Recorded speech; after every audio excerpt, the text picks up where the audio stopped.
And let me join you guys on the wider world.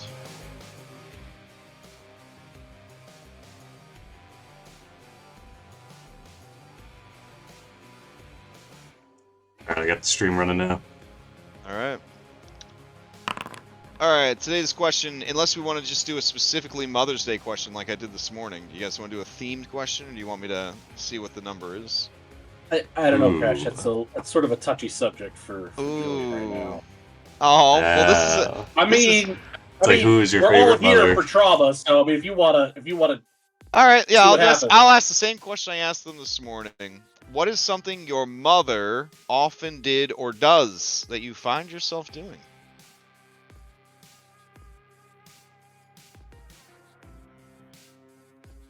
All right, so while you ruminate on that, would anybody for a recap inspiration, a DM inspiration, that lasts 1 million year until you use it, and doesn't count against your DM inspiration limit, want to sum up what happened last week? I'd say a decent amount happened last week. Oh, wow. Oh, okay. Dang. Well, let me just sit back and relax and hand the mic over to Julian. All right. Maybe I will. Yes. No. I'm just experiencing chagrin at rolling a natural 20 for this. Mm-hmm. I mean, that could have been better served for any number of other things this evening. I mean, if anybody was gonna do the recap, it makes sense. The group this morning, they had to roll 7 fast travel checks, and they ended up with 14 boons because they just insane. they could not stop rolling nat 20s. It was crazy, and of course it's like, you know, out of combat, fast travel doesn't really matter. And so it was like awesome, but also kind of sad. It was like, man, those rolls could have happened in a big fight, and it would have been very cool. Yeah. Or when my point to exactly. talk to the NPC that the campaign's named after. That was rough. You guys have a rough time with encounters. All right, take it away, Julian of Mytros. Right. So, we found ourselves at the bottom of the garbage chute, all the way down in the Lord of Filth's lair. Those of us that survived the initial plummet then had a Titan's Heart drop on them, so that was fantastic.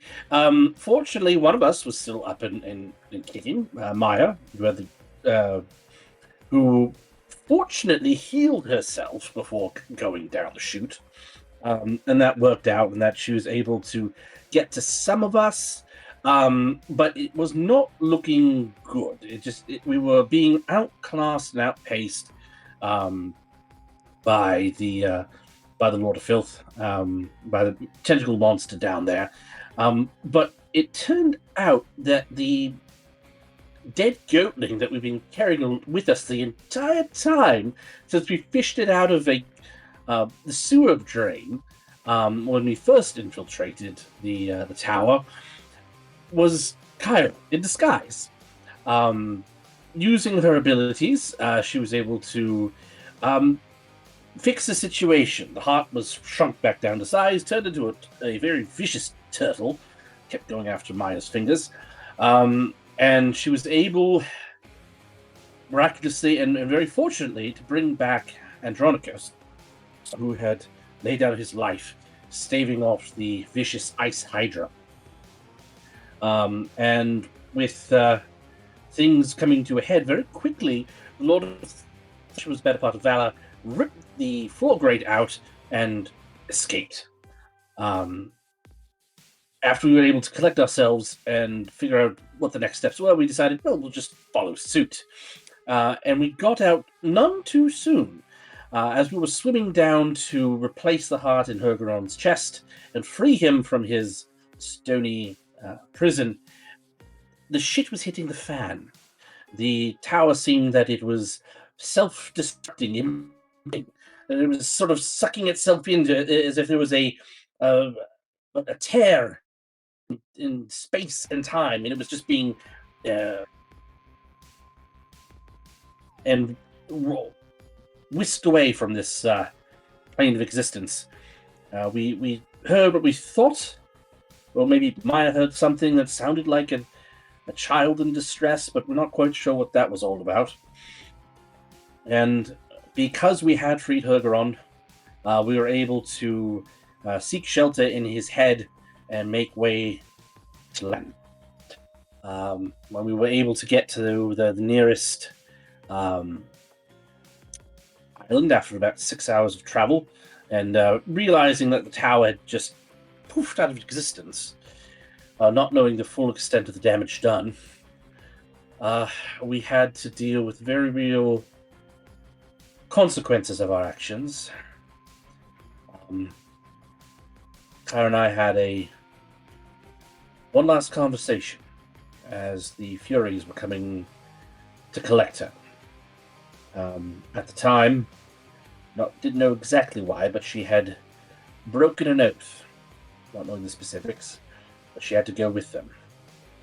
I don't know if this free pass that we acquired from the warden extends to my mother, or there'll be something else we can try and do, or whether it's nothing we can do.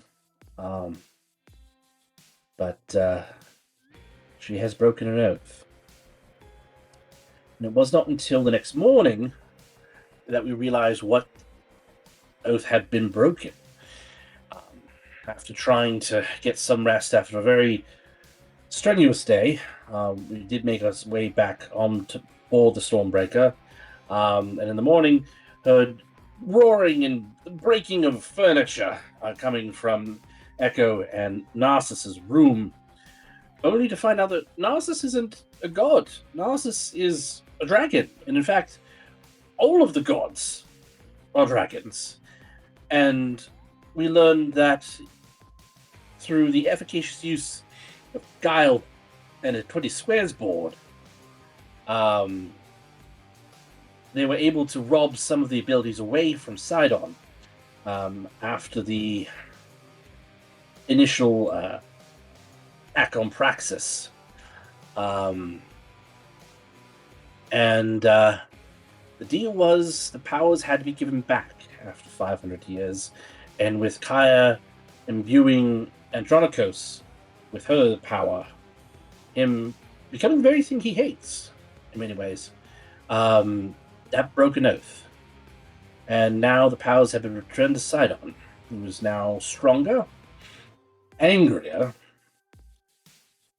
and we are now on our way to Helios in an effort to get the key and access from him so we can get to Skyhold.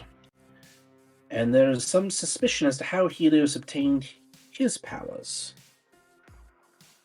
Perhaps he also knows the magic involved with stealing deityhood.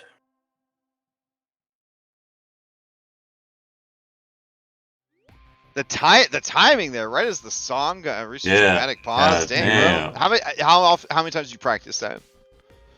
How many times you practice that? Especially the rolling the nat 20 to get things started. How many takes? How many takes? It's all scripted. Take? Yeah, obviously. Guys tell a story. Yeah, exactly. It's definitely every game is scripted, especially the one where they dropped a fucking whale on a house. Yep, that was definitely something that I was planning on. Oh boy. I mean, ever since we did it, you've been planning for it for every other game. Yeah, always in the back of my mind. Always in the back of my mind. What if they bring a whale to the fight? It's been done at least twice. Well, yeah. On this server, yeah. If you could, if anybody would like to answer this question, what is something your mother often did or does that you find yourself doing? You may, roll a d20 into chat. Maya, this is a tough one for you, right? Because I don't know if you knew your mom that well. She has 3 moms. Yeah. Okay. So whatever you feel is like a mother figure for you, like you can. Oh, geez. Okay. All right. Go once. Sword Go spot twice. for Julian. All right. Coming Sword out stop with for a 2. Julian, but he ain't gonna turn down a chance for resources. This man's about business. This man about business. All right, Maya. What's going on? All right. So she feels that one of the things that her mother does, she finds herself doing is being too passive. Oh. Oh! You're talking about Thylea? So you're... Mm-hmm. Mm-hmm. Okay. Fair. Interesting take. Okay. You may ask the same question of any willing PC or any NPC that you've met during your adventure. I mean, Julian rolled out there, so All right, Julian, if are he you wants to willing to say it, he answer can. at no compensation? I am. I'm Okay. willing to answer that question. All right. One thing I do believe both my mother and I had in common is that oftentimes we don't like dealing with our emotions and use sex as a distraction. Okay. Yeah. I mean, Yeah. tell me I'm wrong. No, that's true. All right. Maya, you may add the Faxpiration boost to your miniature so you can keep track of it. And I guess we will resume play aboard the Stormbreaker, or no, you guys are arriving at the Isle of Helios, right? Yeah. Maya went to Okay. Themis, and they went to the Helios. Okay. So let's see. I guess Katya went somewhere else too.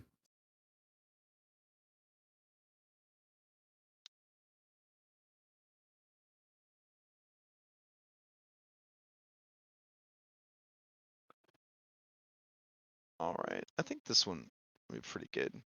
It's got Das Fluten. Gotta have that flute.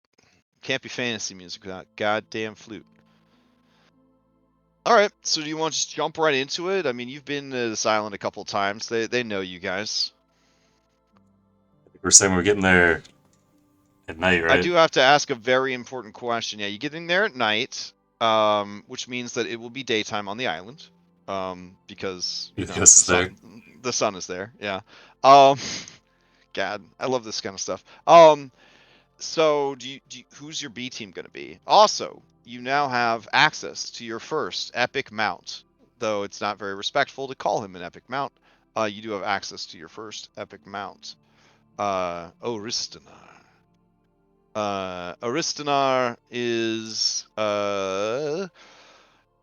here's how I'm handling epic mounts. Riding around on dragons, it sounds dope as hell. Okay, sounds really cool. Like, oh, I can't wait to ride around on dragons. We're so fucking cool. Oh my god, they're legendary creatures. They have legendary action economy. DM, do I get the horde? Do I have a legendary action economy with my dragon mount? Oh, this is so cool. Listen to me. We don't got our fights already take long enough. Okay, we're not gonna fucking ride around on dudes that got 3 legendary actions per round. It's just not gonna happen.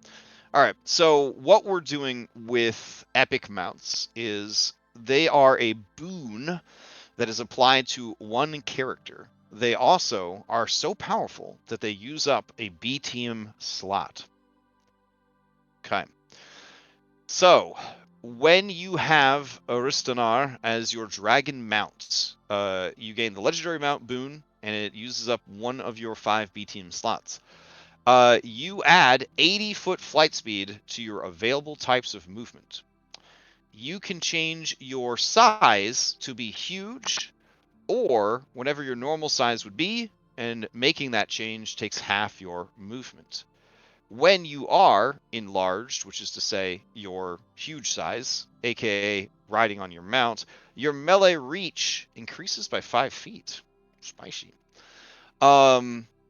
There's active ability. Creatures are at disadvantage to attack you with melee attacks. They are too overwhelmed by your fabulously beautiful dragon mount.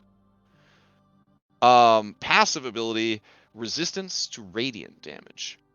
Are those two Aristanar exclusive? Yes, every epic mount has its own active, passive, and ultimate ability, and they have different flight speeds based on how fast they are. So his ultimate is once per encounter, you may choose to use one of these two breath weapons. Radiant Breath. The dragon exhales radiance in a 90-foot line that is 10 feet wide. Kamakami Kai, right? Each creature in that line must make a DC 20 dexterity saving throw or take 88 16d10 radiant damage on a failed save or half as much on a successful one, or dazzling breath. The dragon exhales blinding light in a 90-foot cone. Each creature in that area must succeed on a DC 20 Constitution saving throw or be blinded for 1 minute. And Loyal Steed, if you would drop to 0 HP, instead you drop to 1 HP, but are forced to dismount and no longer gain the benefits of your mount. If instead you would be killed, your mount is killed or destroyed instead. Oh, gross. All right. So yeah, it was feeling pretty fucking OP until that last one, right? It's feeling pretty good until that last one. That sounds like a dragon oath there that it's not that good. Oh my god. It was not real. It was all propaganda. Jesus Christ. All right. So, anyways, you should probably be inspired now to collect more dragon mounts because they're very strong. That's better than anything a B team member is going to get you. Even this guy right here. I don't know. Maybe- Hold on. No, I don't know about that. Well, Crash, what about the power of That can give us friendship? the swim speed, though. Exactly. Orin takes Telemachus in the cart.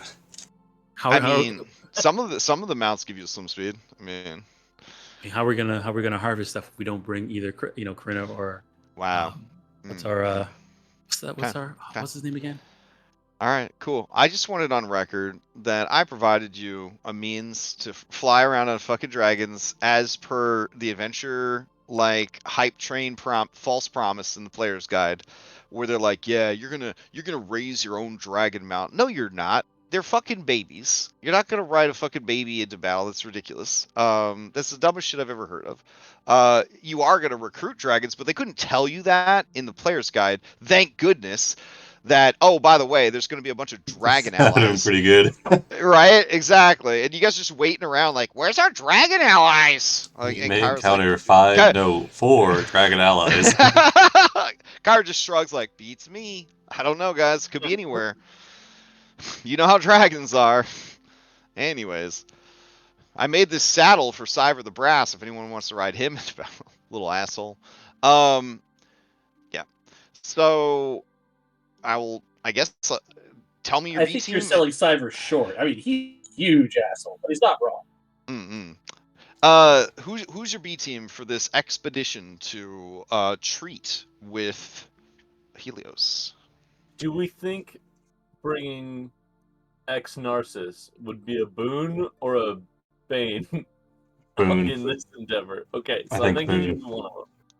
I think Aristonar, Steros for Skyhold shenanigans. Wait, so who are you bringing? You bring Aristonar and who else? I think we should probably bring Steros to get that expertise in like Tinker's Tools, because I feel like in long abandoned Skyhold, Yeah. probably might come in handy there. Okay. Just because brilliant inventor Steros might be helpful. Theros And- coming off the bench. All right. And Now, Crash. you're bringing Aristonar as a mount, right? So potentially someone could ride him around if they wanted to. Or are you just bringing him Yeah, as we'll like? bring him- Are you we'll just bring bringing him- him as your homie? Is he just like he's just hanging? He'll be in that slot, but without anybody slotted into him. Basically. He's leaving his attunement open at the moment. Oh, he's on call. He's on call. I got you. All right. So who else? You got 3 more slots. Okay, so I feel like if we're gonna possibly get a Skyhold, we should bring Corinna with us because she's like the most wants to be a Dragonlord Bro. NPC that we have. Okay. It's very thoughtful of you. Which NPCs went with Kaya? We sent a delegation, right? Andrew Kalu's, Brianna, Falana. Did we send Chandris with her? It's a good question. I don't know if we did or not. I want to bring Chandris and Zamrox. Yeah. Okay. Yeah, they'll come with you guys. Nice, because they're like they're a twofer, Does the golem count towards B team, or is Yeah. he considered a mount for me? I think Liren I pick If him that out. was, That's if that amazing. was, with I'll Puck, just yeah. I'll just message you, David, since we're not allowed to talk to each other. Oh. If you chose that option, then he's just a part of your kit now. Okay, yeah. Okay. Per our previous conversation, but I know a lot's been going on this week. Yeah, I want to go with Puppet Master. Yep. All right. You've heard of the Gyorgo suit, but now have the Iron Wario suit. Uh. He's basically your Hulkbuster. Like, Yeah, pretty much. if you don't want to hollow him out inside, you can just get him a backpack or something, and you can. Well, no, Sibo. that's one of the many things I can do. You can hollow him out. Yeah. I want Julian to ride in a papoose. All right. I mean, that's also an option. I could ride So in his you back. still have 2 more slots. 2 more slots. And we just got the one, right? We got Steros, Aristina, Corona, Yeah, we just Chandras, have one. Zamrox. Oh, okay. 1, 2, 3, 4. Yes, you have 1 more slot. Okay, real quick going through this. Well, we don't have Sibo here today, so let's bring Halo. So we have 2 Sibos that aren't here today. Aw. If we need a swimsuit.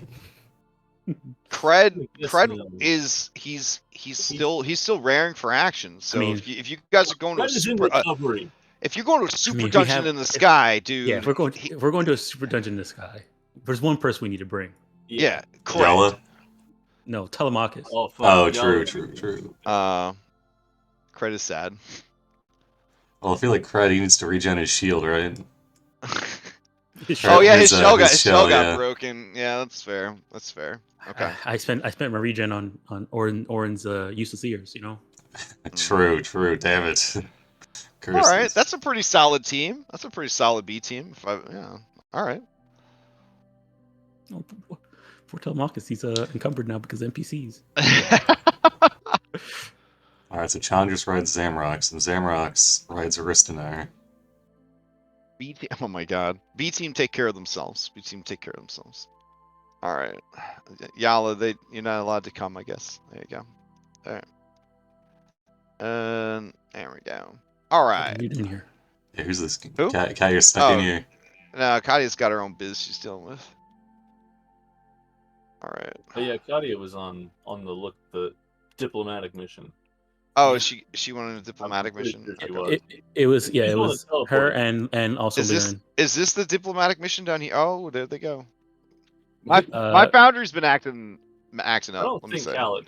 Kalik didn't go. It was Liren who went with that group, Oh, Liren went with these guys. All right. and I went with them because they dropped me off at Themis. Okay. But now you're back with the party. I guess if the network they said they like get to, I'm pretty sure there's like a tree somewhere in Helios's place where we met them. When I guess when you guys get there, let me know, and then Maya will show up walking through a tree. I mean, you can walk back onto the ship, right? Oh yeah. Yeah. I think You- that was the Yeah. plan. At any point, yeah. I guess when Con- there's enough time.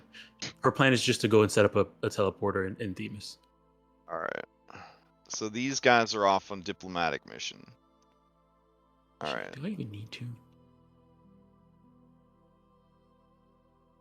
Then you guys did save Hergeron. So let me just drop his miniature onto the map real quick. Oh, it's not dropping for some reason. It's so big.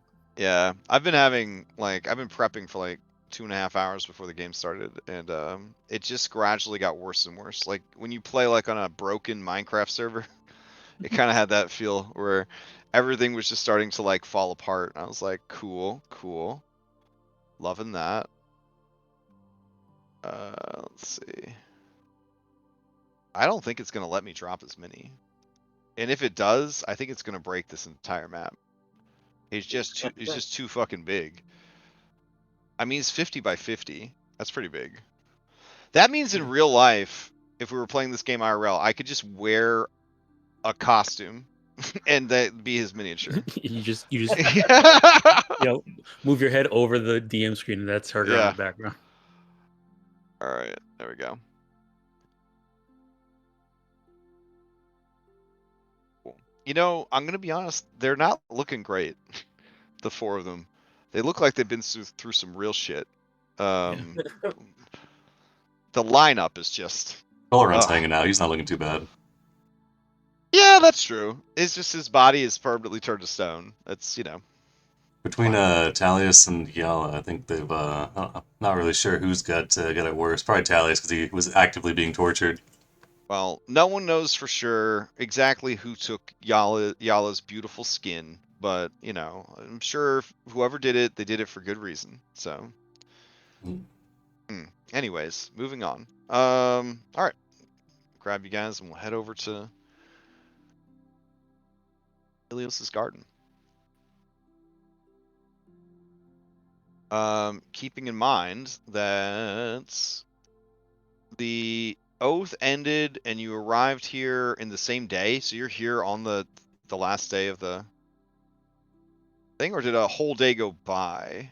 I think we're on here. Yeah. The day, yeah. Like it ended previously this day.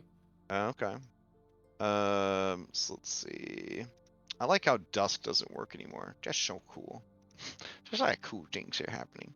All right. We'll fast forward then to evening times. All right. Put you guys onto this map. Right. Well, can't forget Chariot of the Winds. Can't forget the Chariot of the Winds. True. True. All right. So you guys arrive. You are led there by. Why is it condescending? You were led there by Polyphemus, the Cyclops Sun Watcher, High Priest of Helios. And he says, "It has been a while since you visited our island. You will be pleased to know that Queen Maya has already arrived. Oh, there she is. She came out of a tree." Good. We've traveled here to speak with Helios, if he's available.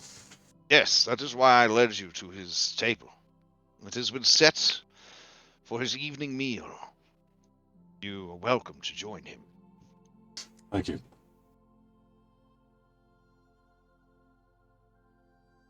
And then he looks at Aristonar and he says, "It may be too forward of me to say so, but I have never seen a dragon more beautiful and resplendent than you." And Aristonar says, "Oh, stop! It's nothing. I look terrible. I didn't have a chance to brush out my fur." And he says, "No, I feel that everything I see from this moment on will be a shadow of what I am seeing now." And Aristonar says, no, don't worry about it." And he kind of slithers past him. He's very soft, Polyphemus. Orm will shout from the table. Yeah, he reaches out tentatively, but Aristonar is already gone. All right, everybody goes to grab a seat at the table. Chairs collected throughout all of history, the many nations of the world.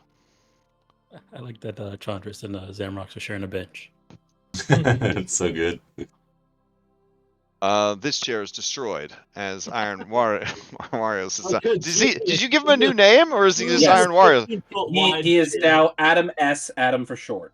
All right, Adam dash S, Yes. and then Adam for short. Okay. Yep. All Adam right. and Teen Droid and mech suit. Oh, that's Julian is pretty. in the 15-foot wide chair, and Adam is trying to sit in the 5-foot chair. I will swap places with Adam. Okay. So you sit on the broken remains of the screen chair. I cast men. Oh, okay. You're gonna be there a while.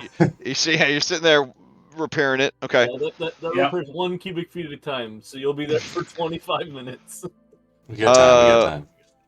All right. Helios watches. You can tell he's a little upset. These chairs are very special to him. So it's you're not off to a good start here. I'm fixing it. He says, what does he say? All right, he says, "I see that the oath has ended, Narcissus, god of beauty. I feel very privileged to be one of the first to look upon your true form after so long. You and your allies are welcome here. I hope that you bring me good news and better tidings."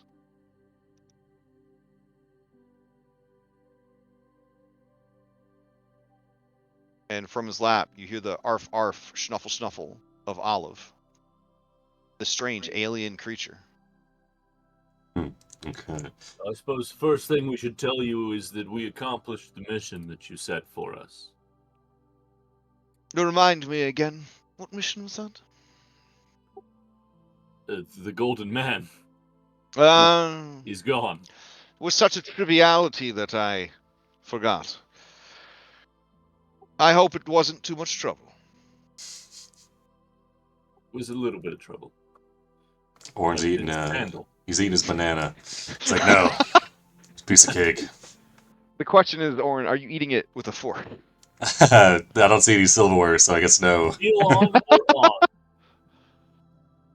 He's got a knife in one hand and he's just eating the banana with the other. I don't know where the knife came in. He'll chime in. He'll say,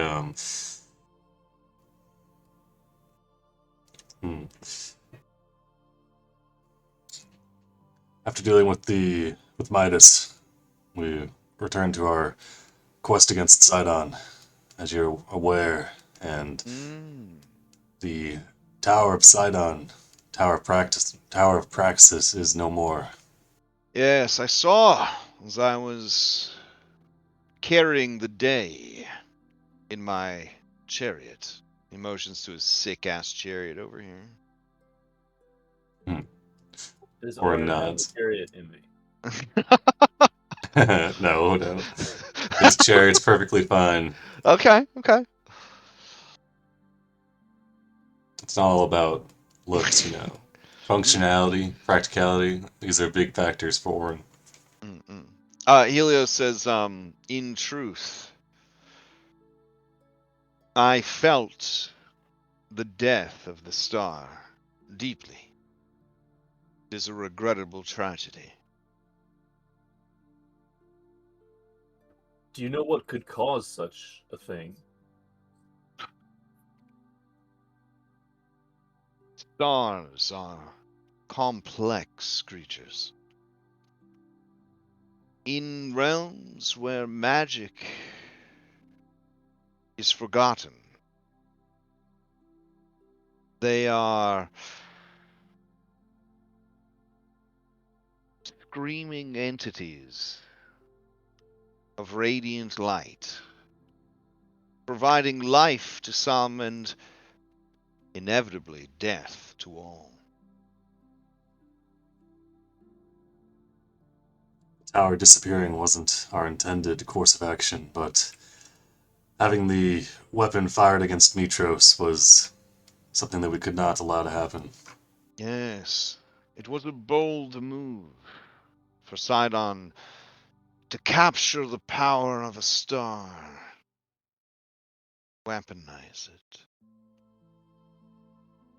And he says this, and there's just something like kind of off in his sort of like demeanor in his face, like a very heavy sense of regret when he says that. Titans are celestial beings. Some of the strongest celestial beings in the multiverse, but a star, well, they are great old ones, filled with radiance, power. Their minds alien, beyond the understanding of mortals and many gods. As such, stars and the materials that make them are the weakness of Titans. You have heard of star metal and have likely sought some out in your journeys. Yeah, my shows her her chakram that she made from the star metal that we found. The star atop the tower of Praxis is but a child, stolen from the cosmos itself by Sydon.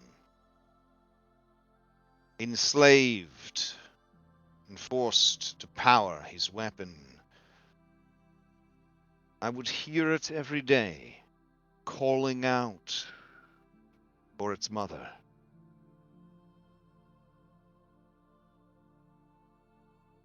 My heart felt its cry, but it was not my place to intervene. I regret that decision now. It is likely that someone tried to free the star, and without the proper runes of binding, the creature was unable to maintain its form, and it died. When such entities, well, they tend to take a lot of things with them on the way out.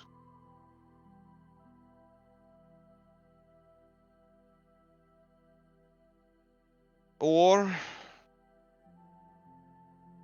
when the tower was moved so suddenly, perhaps the wards and runes binding the creature were broken or disrupted, allowing it to escape. Confused, lost, and in a world it did not belong in, it is likely it also simply imploded upon itself. Who can say for sure, except those who were there? Perhaps Lady Lutheria would know who lived and died in the death of that star. Although I have heard that death by star leaves nothing behind. Even the soul is compacted into nothing. Such is the absence the universe feels when such a divine and radiant thing is snuffed out.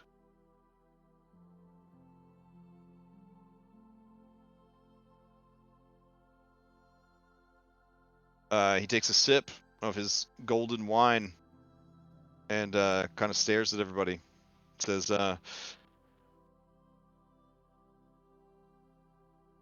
such is war, I suppose. And the very reason I will not be sending my people to join the battle.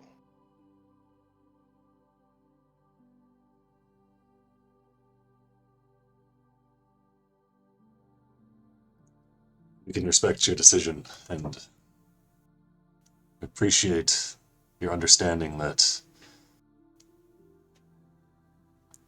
we did what we thought was best.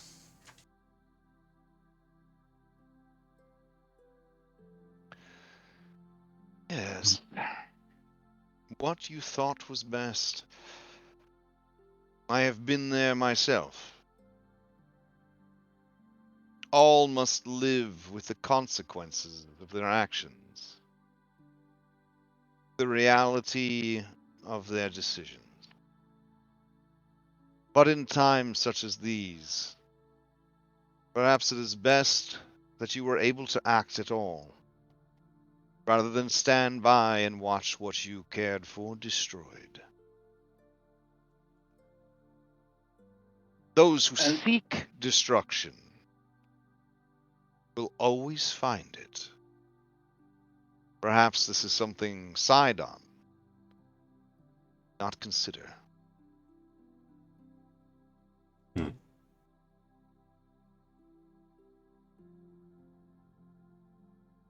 We will have time to ponder our actions once peace for Thylea is secured. For now, though, we've returned here with news of Midas's demise, as well as the ending of the Pact of Peace the next step in our journey against Sydon is to go to Skyhold. I believe you have the key in your possession, and we're willing to trade it in exchange for this quest that you gave us. Indeed. Indeed. This was never mine to begin with, and so it is right that it should be returned to its rightful heir. And as he says that, Julian, he looks from you to Karina. Noise. And then Olive leaps down and wobbles and waddles over with something in her mouth. I thought Olive was going to be the key. It's like, what in the Men in Black bullshit is this? All right.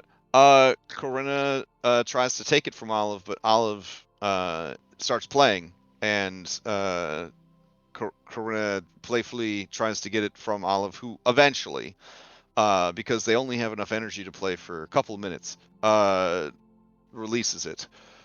And you see that the key, such as it is simply a yellow gemstone.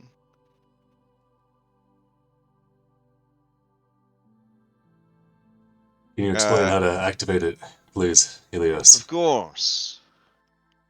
One with the blood of the Dragonlords needs only demand entrance to Skyhold while holding that portal key, and a portal shall be created, assuming there is a physical portal to place it within. Anything that forms a ring, a circle, an archway, you understand what portals are. A hula hoop, yeah. Rope. A rope could be used, it would be very unstable. No, not if I tie it well with the... You haven't seen my rope work, I guess.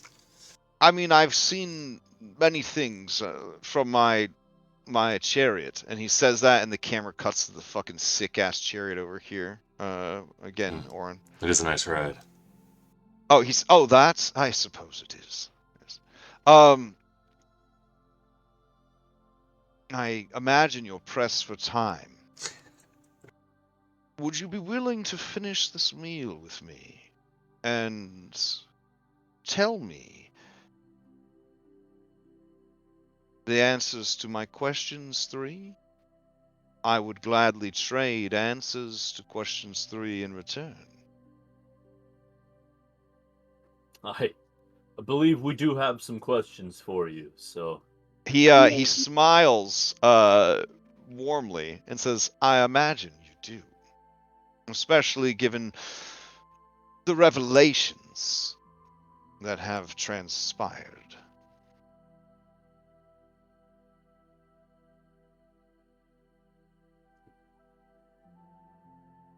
I simply ask that now that none of us are gagged by oaths of power, by forces outside of our control, that we all answer the questions asked with honesty and integrity.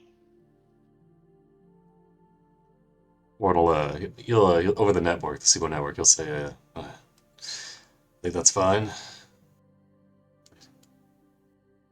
Maya nods. Julian, get challengers to pass the pumpkin. It's just a raw pumpkin. Like... Warren finished his banana. He's... Maya's just over here chowing down some cheese and grapes, you know. Okay. If you guys are amenable to that, then yeah. He says, if you'd like, you may go first. Over the Sebo network. Yeah. rather he get feel like he go first. the questions. We might get more questions out of exactly. asking his. Yeah, I agree with that. Helios, you've no. been such a gracious host. I feel it'd be rude if we. If you... Sorry, you cut out. Did I cut out? I must Oh, no, have I cut can out. hear you. I think yeah, Oh, okay. yeah, I We think lost Julian's. him. I No. think you were saying pretty nicely, like if if Yeah, Julie was going to politely suggest that Helios goes first, since he was kind enough to give us the key, Oh, okay. and we are but guests, and He's he is picking up what the you're putting host. down. Yeah, he smiles. He says, how did it make you feel, each of you, when it was revealed that your gods were nothing more than clever dragons playing at God?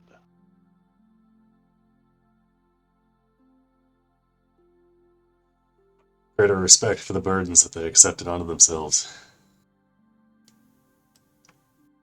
Felt vindicated, and then I felt like an asshole for feeling vindicated.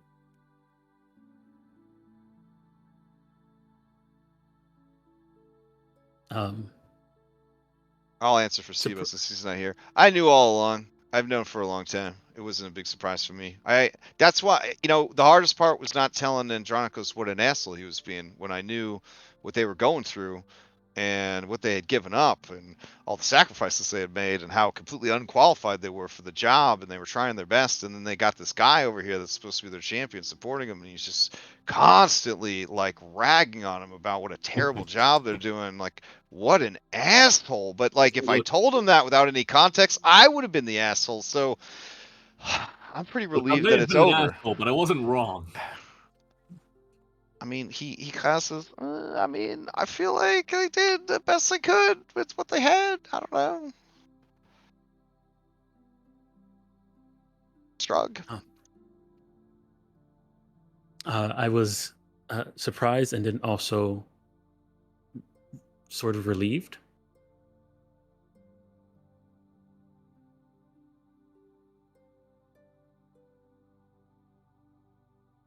I Relieved that was.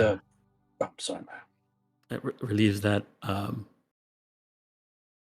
that they're what like the reason for them they're valuables, why they were valuable. It was I understood now.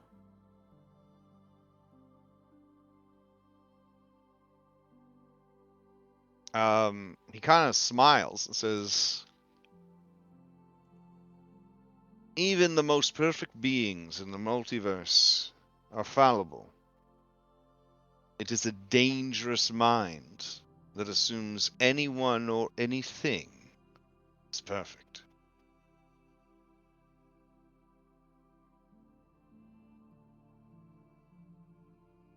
And then his gaze turns to you, Julian of Mytros.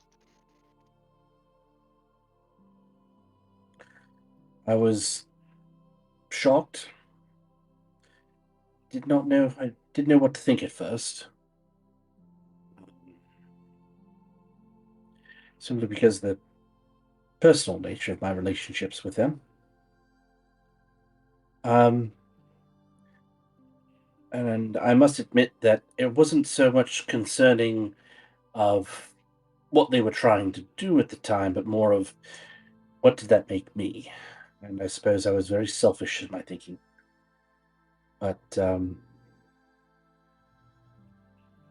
have more respect for them now that I know the truth. Honestly.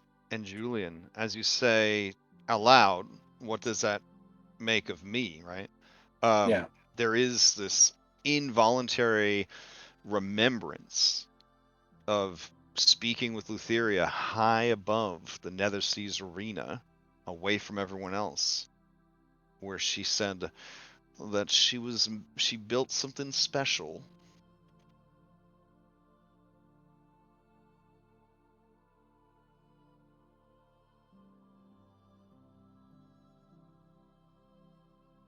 As she explained the process of secreting away your father, reintroducing him to the world, etc., etc.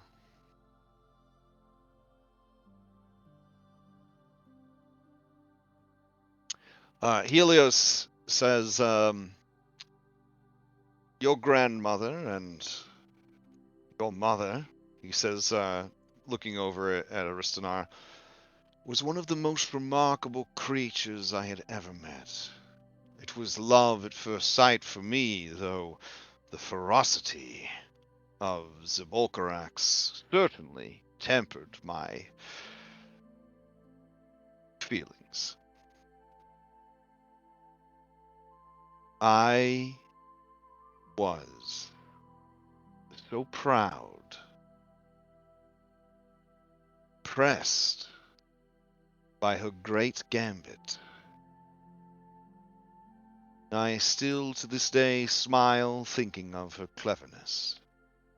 Truly, she was different from all else.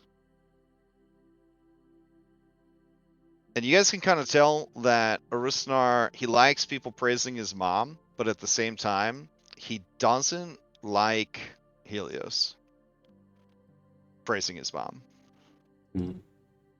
And he says, you're the reason that all this happened in the first place. And Helios makes like a shocked face, like, oh, right? And then Aristonar says, I know your true nature, but I will not reveal it out of respect.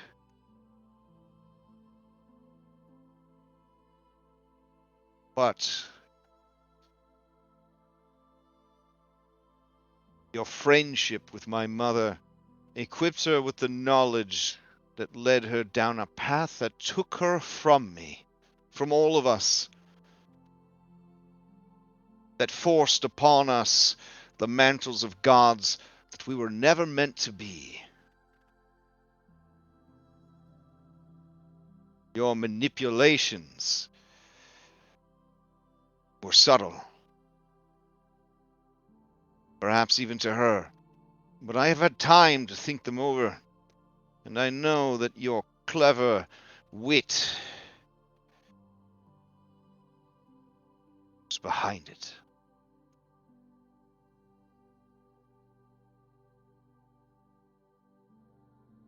And Helios says, I was simply being a good host, a good friend. He is a teacher responsible for the actions of every pupil.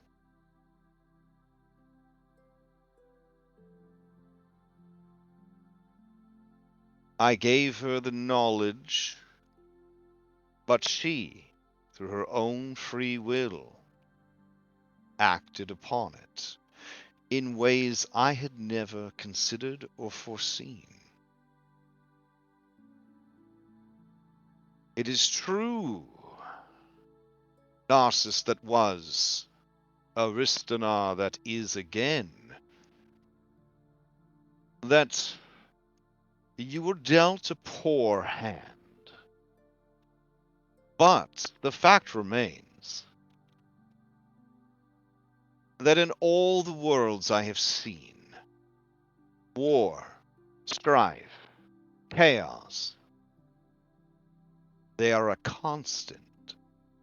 She purchased with her soul 500 years of peace. There were the petty squabbles between your sister and your followers, Mytros and Regia.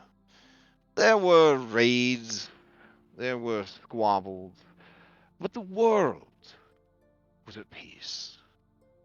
There was no great overarching danger. Think of your own home world. Is it not always in peril? This was a great gift he gave to all, even to the Titans. I dare say that the twins had no idea what to do with themselves. It is a pity it had to end. But all good things must, as all things must. For entropy waits at the very end of all, for all things. I will always cherish those 5 centuries that your mother purchased with her soul. I would never sully her memory with regrets.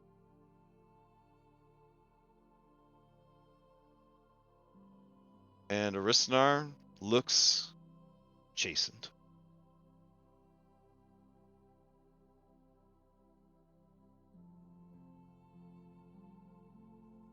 Said Aristonar,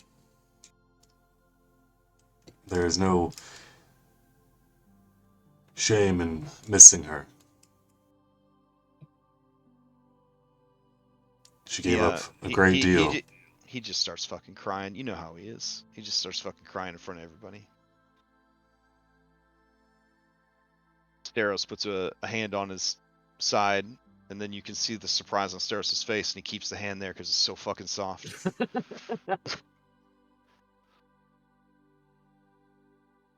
Now, you had a question for me. Unless you guys wanted to hear the B team's answers to the same question, because he did sneakily ask a shitload of questions with one question by saying. I do kind of want to hear the B team's answers too. Okay. Let's go to Adam S first. Okay, Adam S, who I don't think has vocalization abilities. That's something that Julian has not been able to get online yet. He just he points to himself. he points to he looks around, and then Helios says, "You don't need to answer." And then he looks sad, and then he says, "Fine, you may answer." And then he points at Julian, and then he pantomimes a hug. And he says, "Well, that's nice." Oh. It's Julian's Georgos. Chandris says, "Well, I'm not going to be a braggart like some people." He stares across the table at Sibo. "But I had it as one of many possible theories. I just didn't want to talk about it too much, because whenever I pursued that line of thinking, I would bleed physically from the mouth, nose, eyes, and anus. So I figured I'm probably onto something, but I don't want to melt my brain." It does explain why they were all. I'm sorry, Narcissus, Aristonar. You were just terrible gods. Andronicus nods. Zamrock says,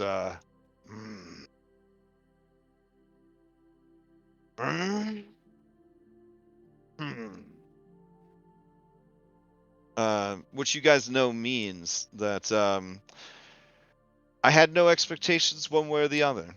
To me, they are the same as they always were. Brave creatures trying their best in an uncertain world.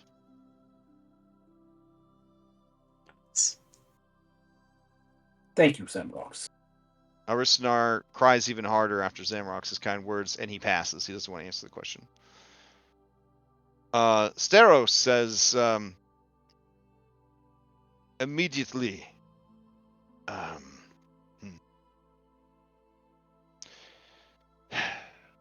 Immediately my mind began to race at the possibilities. Is divinity truly something that can be taken so easily?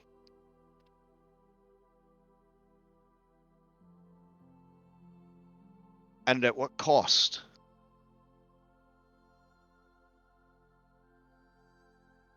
This is information the twins will likely guard jealously.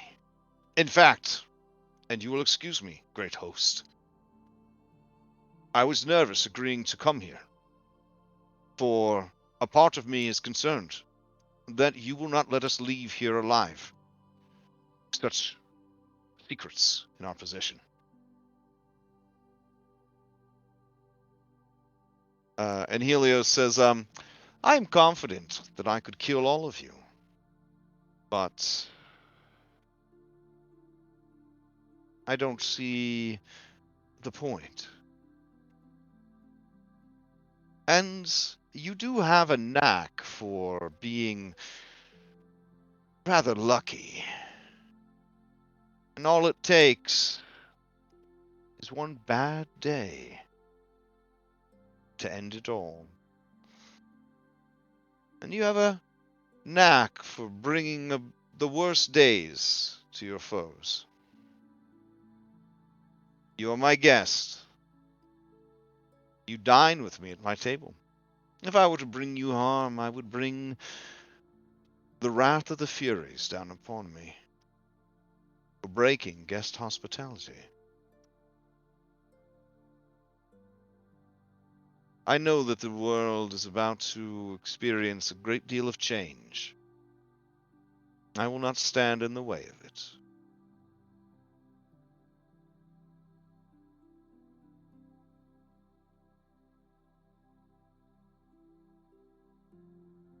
Corinna says, I was very surprised, and I was very sad. Many things began to make a great deal of sense. Pythor's love sickness for Hexia, Valus's inadequacies, and Kyra's loathing of herself and constant fear of being close to anyone. I cannot imagine making such a sacrifice. Giving up who I am, who I love. Never knowing if I will ever have those back again. Taking on such burden and responsibility. I have been thinking about it constantly, and I think after everything, if that was the only way, I would have made the same decision. As you say, great Helios, peace is a rare commodity. It is hard to measure its worth, even against one's soul.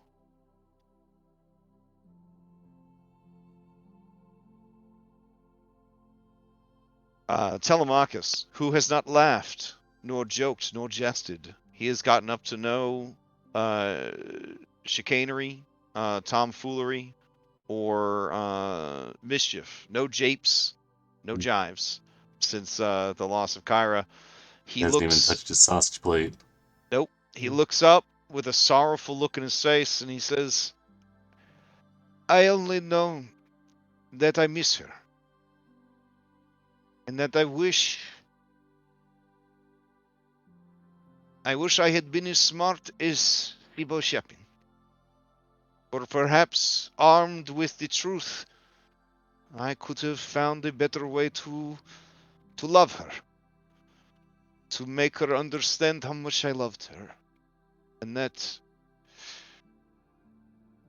she was worth loving.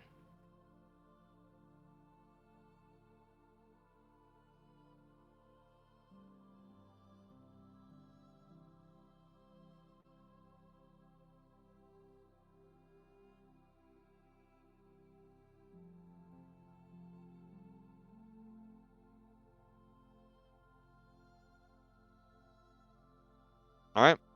Helios says, I shall answer your first of questions 3. But mind, I will only answer questions 3.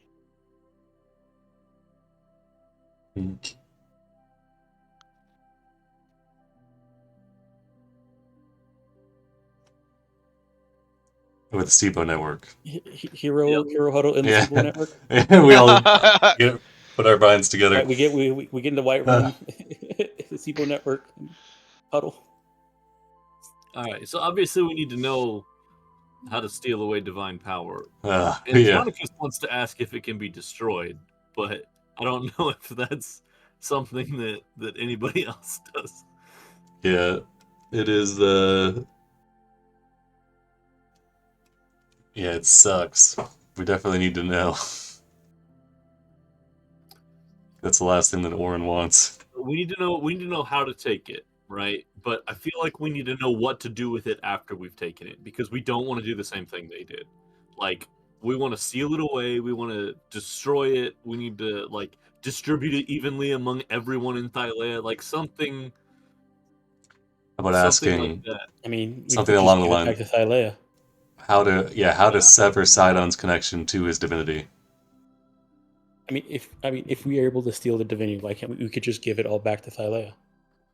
It all came from a fruit Yeah. from her, right? How to steal Sidon's divinity. That's Maya's Yeah, invention. I like that, Maya. I mean, bear in mind that we don't necessarily have to answer the question of what to do with it afterwards. Once we have it, we may be able to do some research. I mean, we've got Sydon. That's true, but I feel I like mean, this is the best like I was there resource. I also think we should have a Also, solid I plan. personally am very curious about how long Helios has. Oh, also worth Have these- mentioning, Andronicos. The food that you are eating. Are you eating any food from the table? Yes, I'm eating this gray thing in front of me. What is it? It is an eggplant, a stuffed eggplant. But There's 3 of them. Damn, he really likes them. you find that the food, basically like your body is metabolizing it instantly. You have a hunger that you cannot seem to satiate, to sate. Yeah, because it's just, your body is craving like energy, and you know instinctively that you are dying at an accelerated pace. Fantastic. This is the best news. God Okay. damn it, Kira. Good thing you're not playing like a lizard folk or something that's got like a 30-year lifespan. I scoot down to the giant fucking bird. Okay. And just start Yeah, gulping it down. you're at like Goku, Luffy levels of needing calories. Okay, I feel like Which, now that you think about it, all of the gods, even Valis, they could put down some fucking chow. what if I just eat Sydon? Oh my god. He's on I something. mean, it's an option. All right, do you guys have your first question? Alright, Maya, you got it. Yep.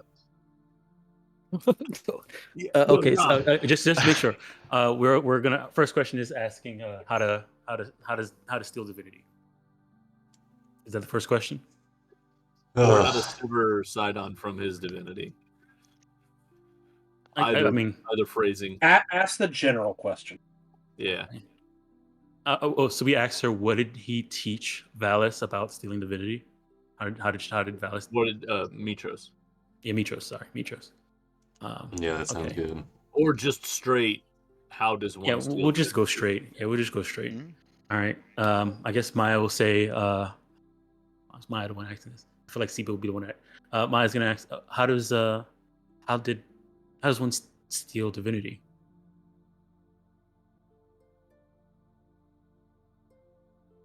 He stares at you.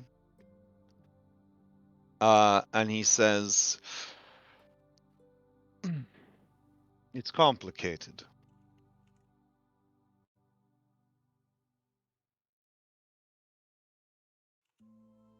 Here in Thylea, there are rules. You have met the Furies, those 3 sisters. There are many Furies who work beneath them, but those 3 are the enforcers of Thylea's rules.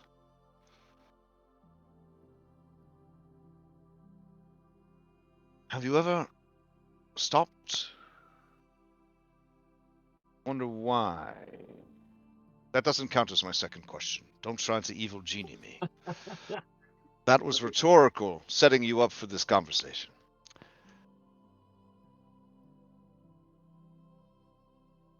How best to describe it to you? Pass me those grapes, Maya. Queen Maya.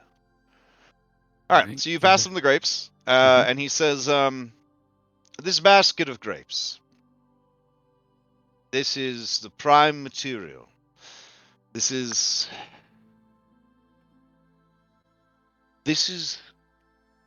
reality for mortals.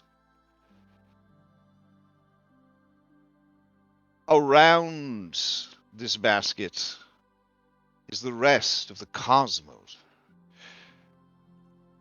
Heaven, hell, the elemental planes, the astral, the ethereal, known here as the Nyx. In this basket are a great many worlds, some say an infinite number. Each resides within its own crystal sphere." He holds up the little, like a grape in his massive hands. These worlds follow many of the same rules, for they are bound by the rules of the prime material plane.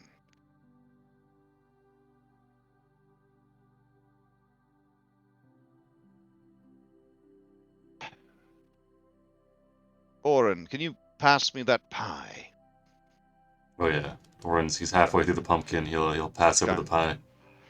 He says, "Over here, in the ethereal, in the Nyx, we have this pie. The pie is not a grape. The pie is not in the basket.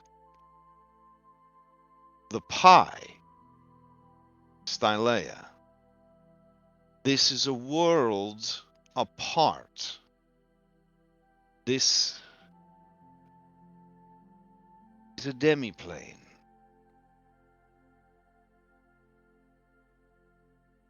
It follows none of the rules of the prime material. Instead, it reflects the nature of its creator.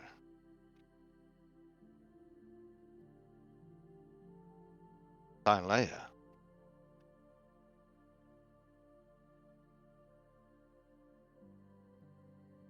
I came here long ago. I was a planeswalker, an explorer.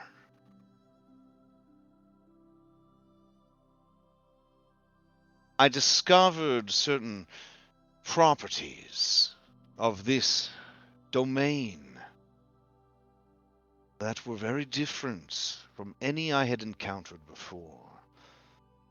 The most interesting was the fluid nature of divinity. Everything here relies upon divine energy. And all of that divine energy comes from two sources: Thylea, Kentamane.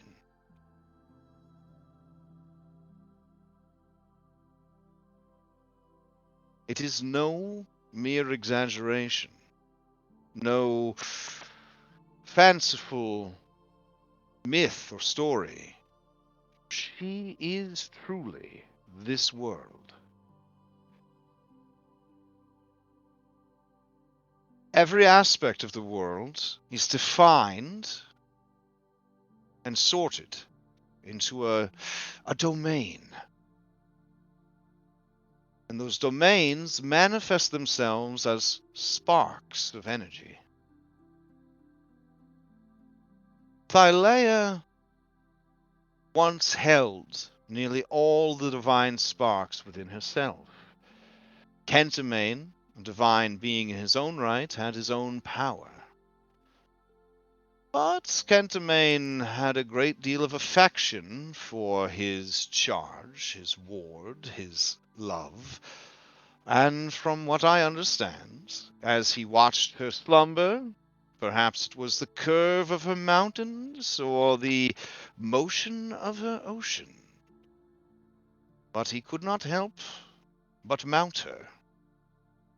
And the fruits of this pairing became the original Titans, some of whom you have saved from terrible fates. As she birthed these fruits into the world, she gave them parts of herself, infusing them with divine sparks of power. She felt the burden of her power lessen, and so she began to release the sparks into the world, where they were taken by creatures who would become the guardians, the stewards, the embodiment of those ideals, those domains. The moon, Fangari, the sun, kind of motions to himself. Because of the fluidity, the impermanence of this borrowed divinity,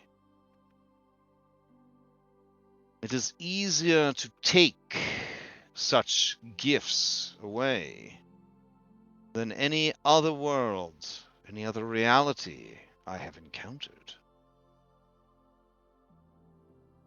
And when he says that, you hear a low sort of growl from Aristonar. And then he says, they do not exist in a physical way. They are magic of the oldest sort. And they respect the strength of will and the act of ownership. The most brutal way to acquire someone else's spark is to be the one who kills them, or to be present upon their death.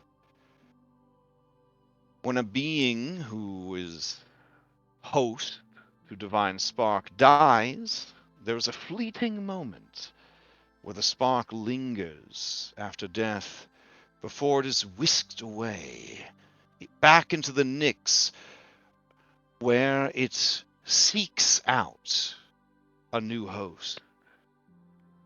Normally, it tries to return to Thylea, but Mother Goddess is a bit lazy in her old age, and she rejects the returning sparks, which then, like lost puppies, he pets Olive, head back from the Nyx into the world to seek a host.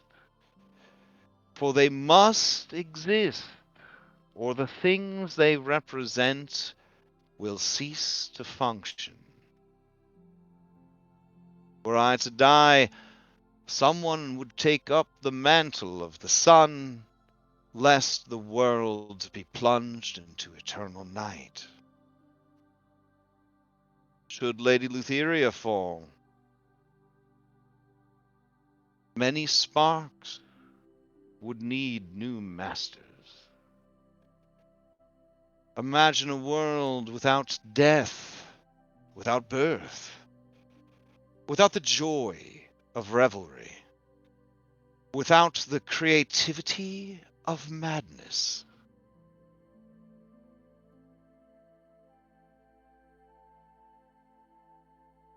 The other way is to have the owner of a spark willingly give it to you. And that is where Balmitria's brilliance shined.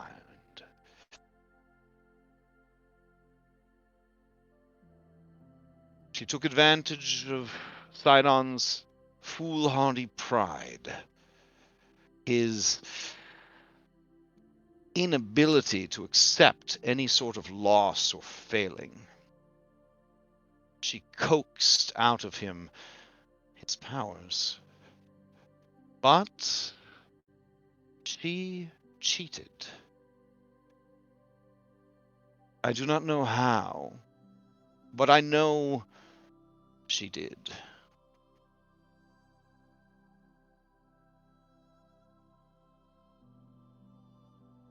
Does that answer your question, Queen Maya? And no, that does not count as my second question. It is an affirmation. She kind of looks at everybody, and then nods and says, "Yes, it does."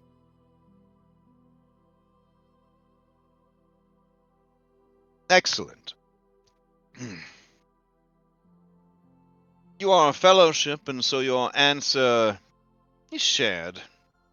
But many fellowships are broken. I ask then of those assembled, did you ever take a divine spark into yourself? And if you did, what did you do with it?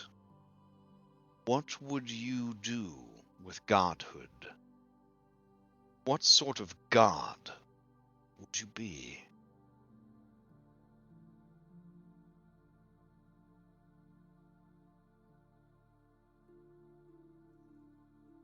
Or just instantly frowns, says, "Never. I don't think that any being should hold such power."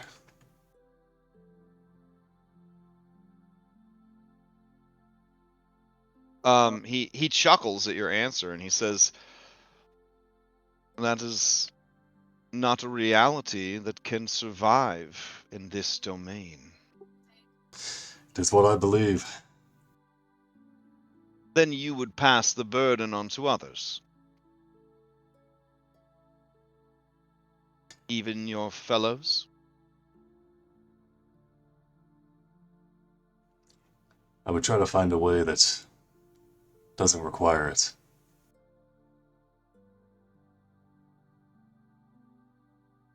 He kind of smiles in a way that, Julian, you've seen people do a lot when they talk to Orin, which is fucking fighters. Like, And we don't need no stinking magic. yeah, these muscleheads have done. I literally just told him how the fucking world works, and he's just like, well, I don't like it. I'm not that. Nope. So he's just gonna like, you know, it is what it is.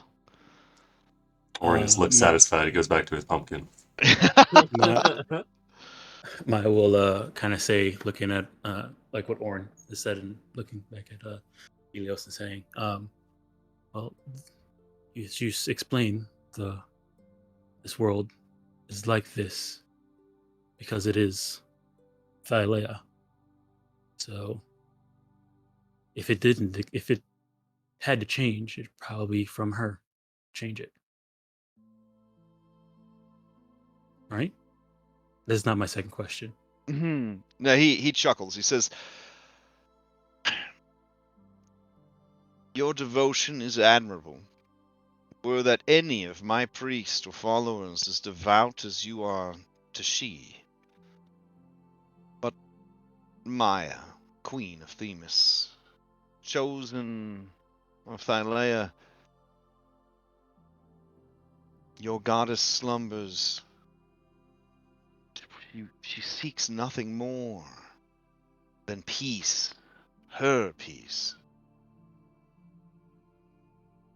We are as fleas upon a dog.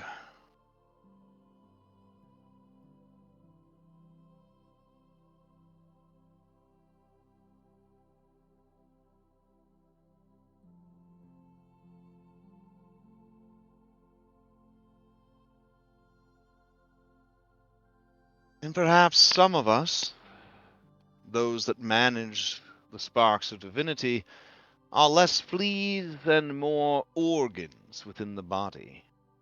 How often each day do you give thanks to your heart, to your lung, to your spleen?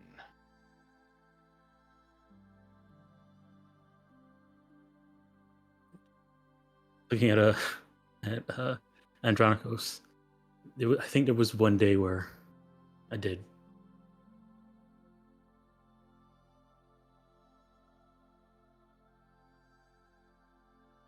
Thinking back to the time when Andronikos was opened up and everything was all over the place. Yeah. I was happy that everything was inside me. So like once in your life, you were like, I'm proud of you, organs. Mhm. Thanks. It's just Thanks for not leaving me. shudders in remembrance. Yeah.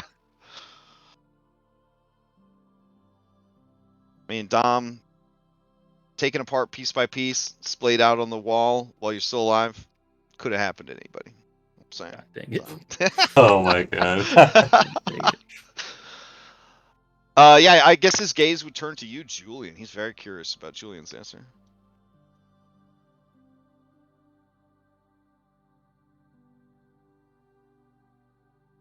Might be muted. I don't know. Maybe you. No, I was Oh. just collecting It's myself. that's a big question. It's a big It question. is. I don't know what I would do with such power. For I am of a similar mind to my companions, but I also acknowledge that sometimes there needs to be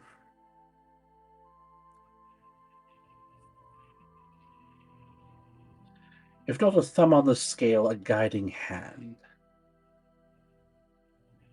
But such power, even with the best intentions, I fear would be myself. Ultimately, I may be so. Say that last thing again. It's the last like 3 sentences. I think your mic. Sorry, Jesus. Hold on 1 second. I'm gonna pop out and pop back in. That may fix Okay. the audio issue. Yeah, getting that underwater sound. The Terry effect. Oh, yeah. Hopefully, this is better. I don't know. Yeah, it is better. Yeah. We heard Okay. sometimes you're in agreement with your companions, and then Yes. when you went underwater. Yeah. I'm in agreement with my companions, in that such power perhaps should not be in our hands, but also I understand that if there is not to be a thumb on the scale per se, but at least a guiding hand. But knowing myself, I am afraid that ultimately such power would be corrupting, and I might have the hubris to think that I could control it without being corrupted. The honest answer is I don't know what I would do with it. My only hope is that I would do the right thing, whatever that may be.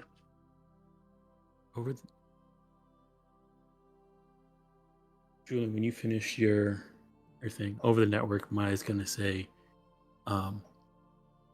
what if the divinity was spread out, pieced to every living thing on Thylea equally?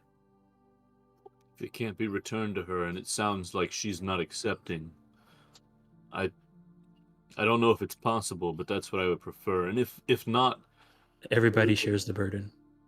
if not, Every it living could thing be shares the burden. imbued within the land or something. I don't know. Well, the land is Thylea, so she won't accept it. Julian will think Land back. is physical. I'm not opposed to this, but what of the fates? What might they have to say on such a matter? We're following the rules. The divinity must exist.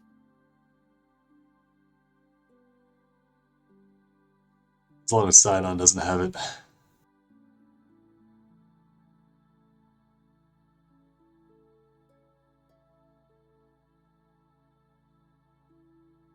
Okay.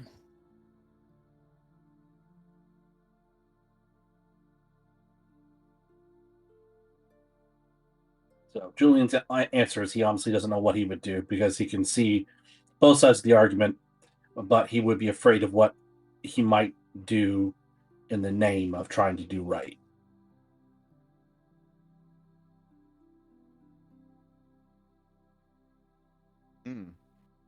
What does Sibo think? Oh, good question. I feel like he'd be very pragmatic about it. Sibo would probably say, well, if the rules of reality say that everything has to be controlled and managed, then I definitely would want to make sure that the right people were put in charge, and that if they became unfit for the job, we had measures in place to remove them from their position of power. Nice. And if that spark gets him an extra spell slot, he'd probably sign me the fuck up.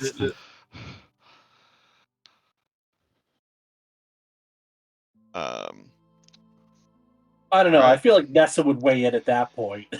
Like, Steve-O, man, you're abusing your power. That's not cool. A fourth spell slot, for man. a fourth spell slot, I don't know.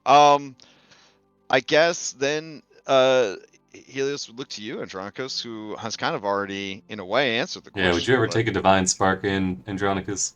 Well, what kind of god would you be? I think that no matter how I tried, I would be a poor one.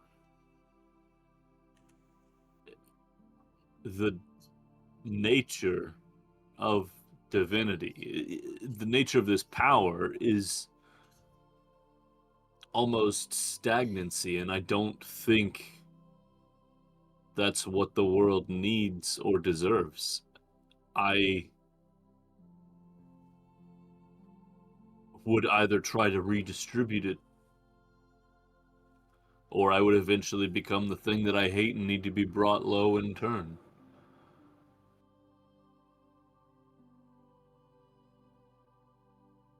And also, I would apparently eat an entire giant bird.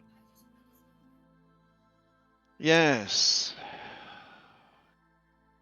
It is a difficult balance to shepherd a divine spark. Few, if any, mortals have the capacity to survive for long.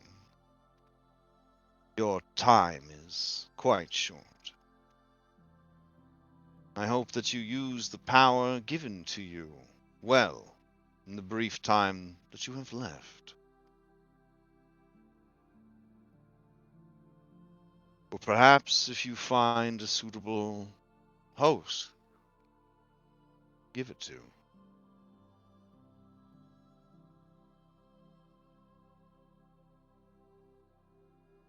Okay. Do you want the B team to answer? Yeah. Alright. Adam S. He points to himself. He looks around. Helios shakes his head like, Chandra says, understanding the nature of our reality is a very humbling experience, Lord Helios. I must say that the revelations I have had to process today have been numerous and staggering. All that said,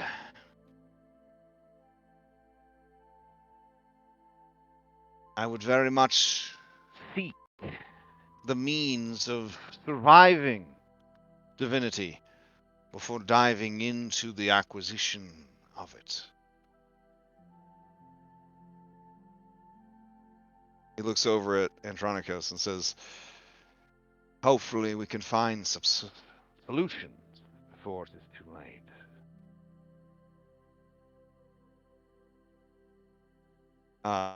Zamrock says, which you guys know means that is quite a heavy burden. I do not think I am strong enough to bear it.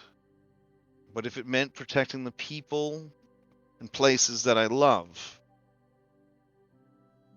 it is a burden I would take on. Even if it was only for a short time.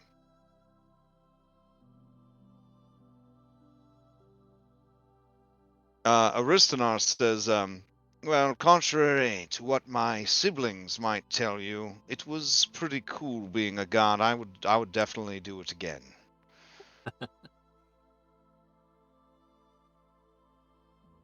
Steros says, I am in agreement with Chandris.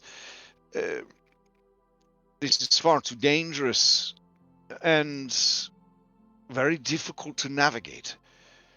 I would need more information before I would commit to such a dangerous and profound decision. Corinna would say, well, I don't agree with Oren because I don't think Oren completely understands what's going on. I do agree that... Sorry, Oren. I do agree that as mortals, we are not equipped to deal with this. And, well, I am concerned. Gods have caused a great deal of confusion and strife. And they... Well, the gods I grew up worshipping were not gods at all. And the gods whose power they had were laid low by their own siblings, while their own parents sat by and did nothing. These are cruel and callous creatures beyond my understanding. I am afeared at the prospect of non-mortals having all of the power. For what are we to them but a passing pestilence to be brushed aside? At least when the five gods controlled some of the domains, they were tempered by their mortality. You know?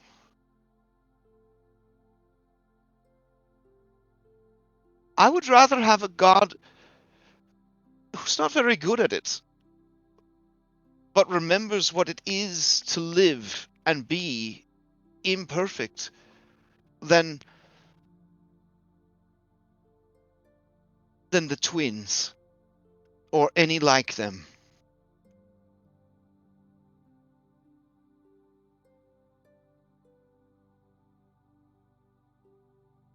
And Telemachus says, if it would give me the power to save Kira, then I would take it. It would give me the power to save my friends, I would take it. Give me the power to stop those who would destroy my homeland, then I would take it.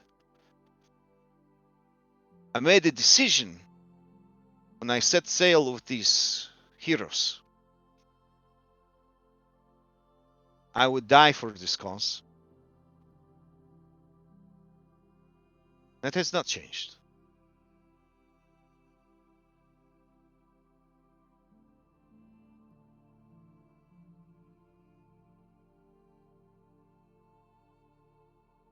Helios nods. He says, the forum is yours.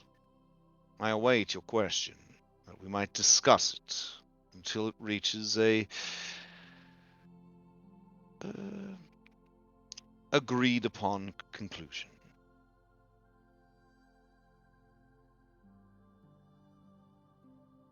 You should ask what he thinks of the Seaway Network. I think we should ask what he thinks Sidon's next move will be.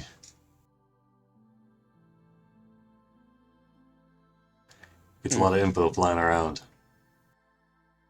I have two questions that I can think of. What do you got? How does one survive being granted divinity? And who was the man I saw when I was dying, when I was dead?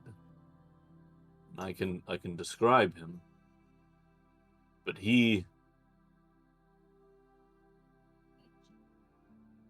I don't know. He was very unsettling. I feel any information that we learn about him could be useful.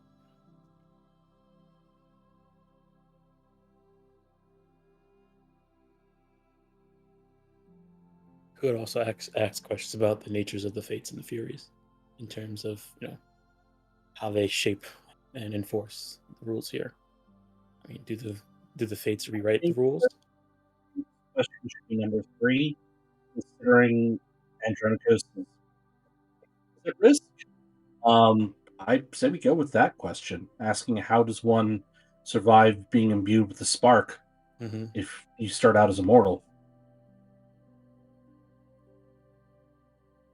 I wonder if he even knows the answer to that. But yeah, we can ask. I mean, if judging by how, for the god formerly known as Narcissus is reacting, I feel like Helios knows, about stolen divinity. Well, we know he told us that Helios was also a dragon. That was here before He told us when that they showed Helios up. had also stolen his divinity. I don't know if Yeah. Helios was a dragon. That's what he said. That's what he said just last session. We asked about Helios, and he said he was here before when they showed up. He's another dragon. Okay. So I remembered the here before, and I remembered the stolen divinity part. I didn't remember if he was a dragon before or not. Maybe I'm misremembering, but I remember that being said at the end of last session. But maybe I'm misremembering. I have to go No, look I at mean, the that tape. makes sense. Yeah, I think I remember that as well, but I'm not sure. Yeah, I mean, I'm good with any of those questions, to be honest. Okay, yeah. So how to survive? I'm down with how to survive divinity. All right, take it away, Andronicus. Folks. Oh, okay. I mean, you're the one most directly impacted, so you Suppose should my ask it. I see you get to do the wording. Nice. I suppose my next question is of a rather personal nature at the moment. How can a mortal survive being granted a divine spark? Oh, he smiles real big at this one. And he says, there was a member of the Dragonlords who sought such answers. I believe he was well on his way to answering that question when he was betrayed by the one he loved the most. It is a sad tale. Are you willing to listen?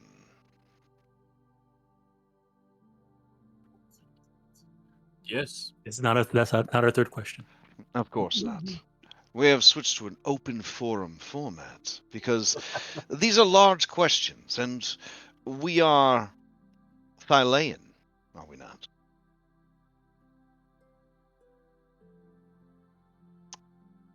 Auregia was founded by Karpathos the Wolf Lord and Queen Nemesine. As he says this, Aristanar stares him down like, you gonna put our dirty laundry out? You gonna do this right now? And he says, Karpathos and Queen Nemesine had a shared lover, a second Dragonlord by the name of Jacenna. When he says that, Aristanar looks agitated, and Corinna gasps, because that's, that's like her ancestor.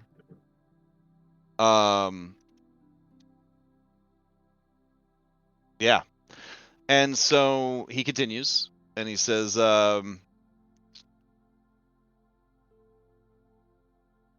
they fell in love with the world of Thylea and its possibilities.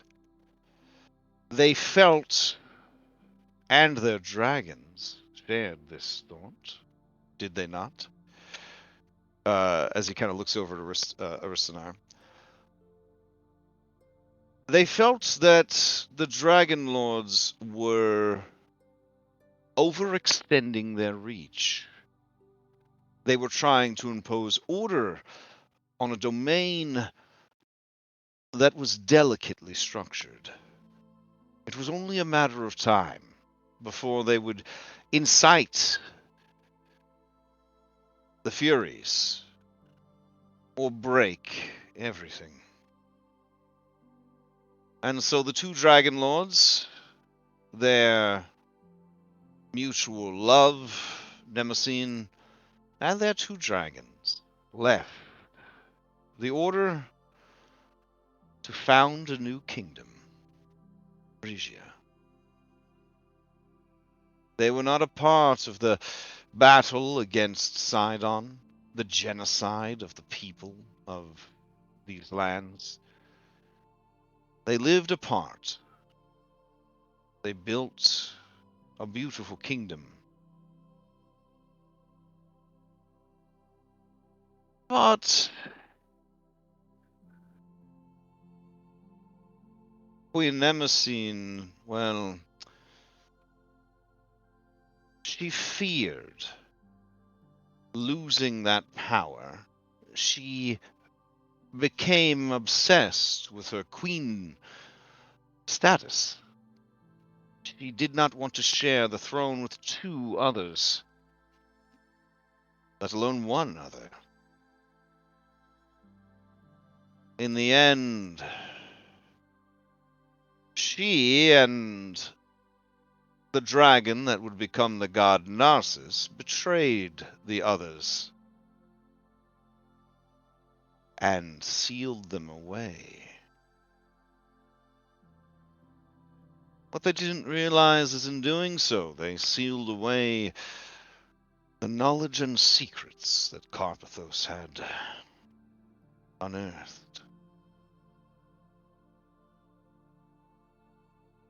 I could just tell you the answer in full, but I feel that I've answered it enough by setting a path down before you.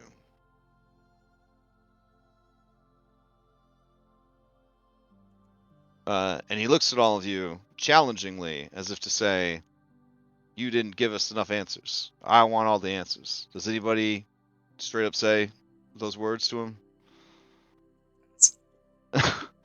Andronicus is just thinking, so he doesn't know. Okay. What? Oh my god.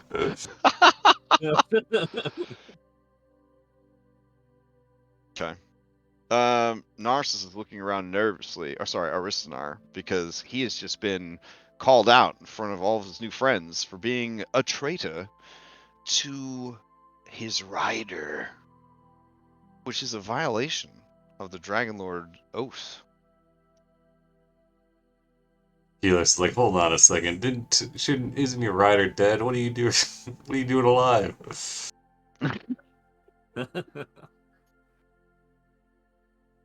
All right, this isn't the time or place to call Aristonar out on his his shit. Okay, fair That's enough. up to Fair enough. Andronicus. He's the one. It's like 3 chickens deep and having his life force burn up. Aristonar looks like he's putting a lot of things into boxes, but Julian, it also seems like he is scheming. Look at this face. He's scheming.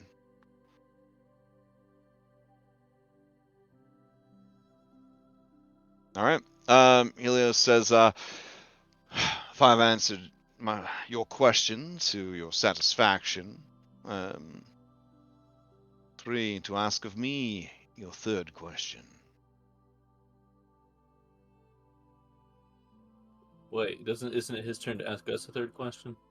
Oh yeah, because he had to ask first. Okay.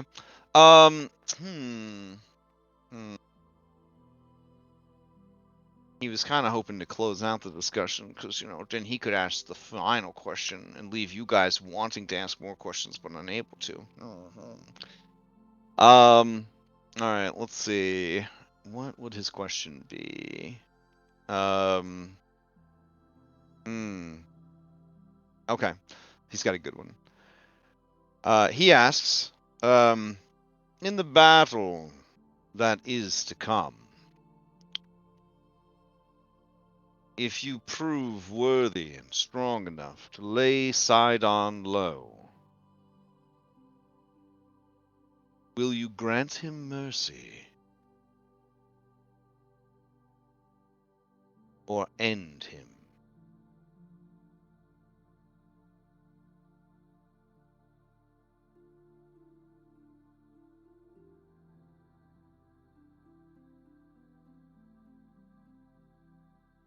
Pretty good, Helios. Pretty good, bro.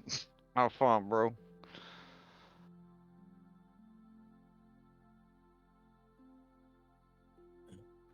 I fear granting mercy to such a foe is only delaying their next attack against you. He has shown through millennia that he is a spiteful and hateful creature to the core. He has no place here. I mean, he'll still be here. We'll just be sending him to Thylea. Oh, I gotta interrupt because I have a lore correction from myself. Jacenna Ventrak is not Karina's ancestor. Rhizon Phobos is. So Yeah. that was on me. There's so many NPCs to keep track of, so I'm sorry. She's still pretty shook though that Yeah. Aristanar would betray his rider and somehow still be here.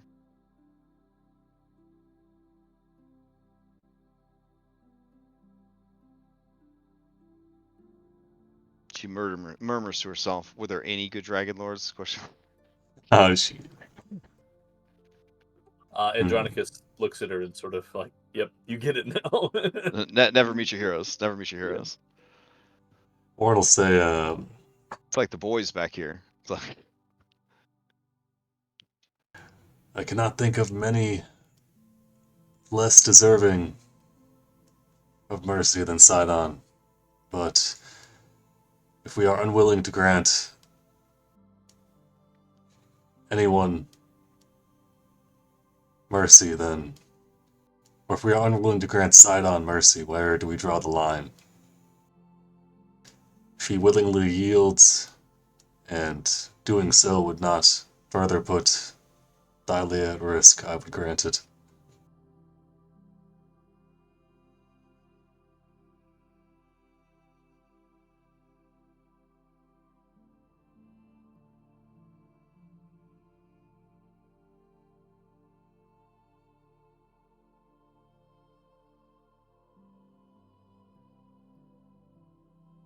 I mean, he looks to all of you. He says, "You are a fellowship." Does he speak for you? No. Actions have consequences. And one day I'll probably be hoisted by my own petard on this, but no. Sydon must be dealt with. Then Julian of Mytros would be a merciless god. No. I give mercy to those who deserve it. Sydon does not deserve it. Julian of Mytros would be a judgmental god.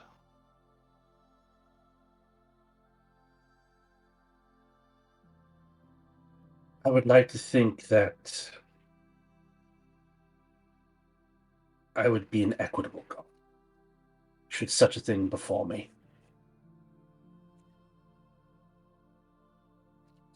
From what we have seen of Sydon, he has betrayed, tortured, and enslaved his family, and is willing to commit vast acts of destruction that must be dealt with. Cannot allow that to linger. Such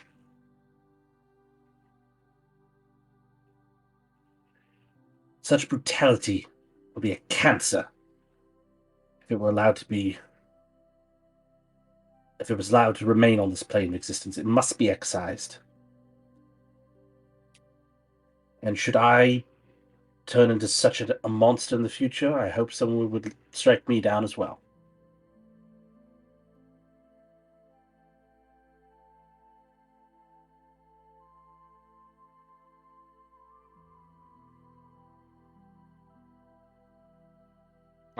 Yeah, his gaze sort of like just travels to others at the table. Stevo says, I'm gonna guess here. He says, if we had a way to bind him,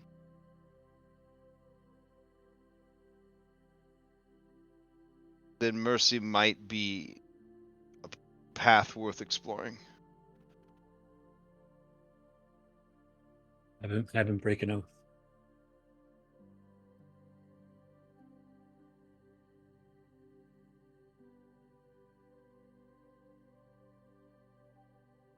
When you say, did you say have him break an oath? Yeah, have him break an oath. Oh, Helios turns to you, Maya, and says, Queen Maya, you be a god of deception and trickery? No, Why would you seek for another to break an oath? no, I'm saying a way to bind him. That is the only way you can bind something like that in this world.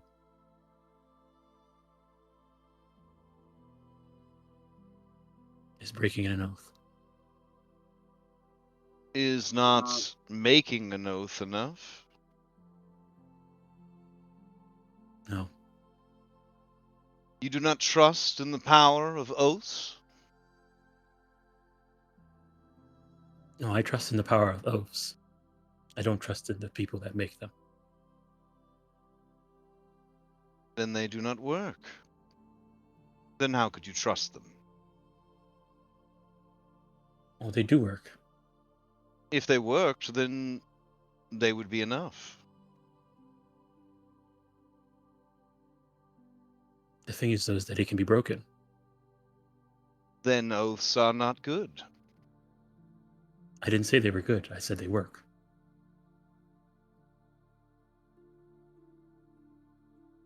Do you feel that something that is broken frequently is working?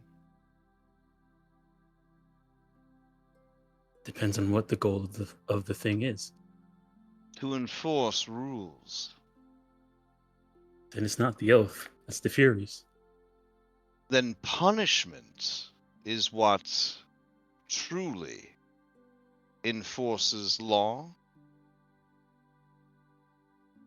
And the oath is an agreement to accept such punishments if the law cannot be followed.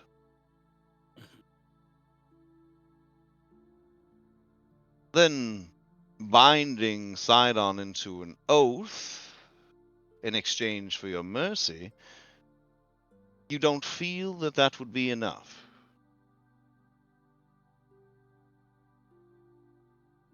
No. See.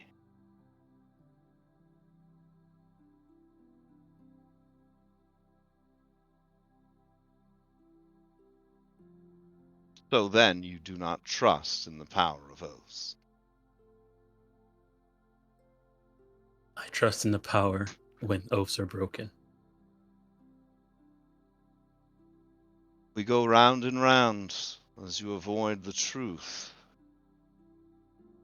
But I think it will find you soon enough.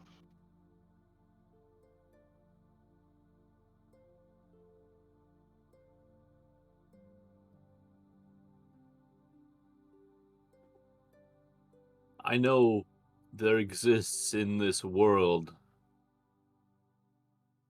a plane within this plane that's used as a prison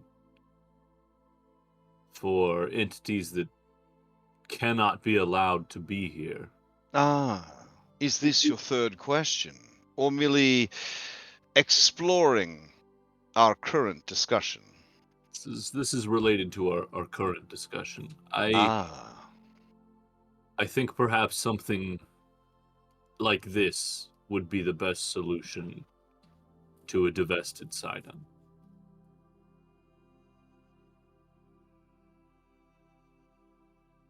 Then imprisonment would be a mercy? No, he doesn't deserve mercy. Ah, then your fellowship is in disarray. That is something you must be mindful of as you move into the workings of divinity.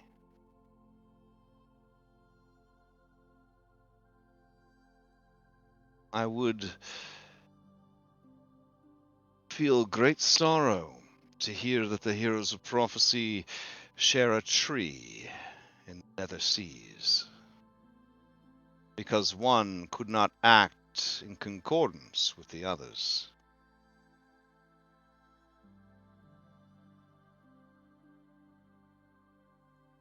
See.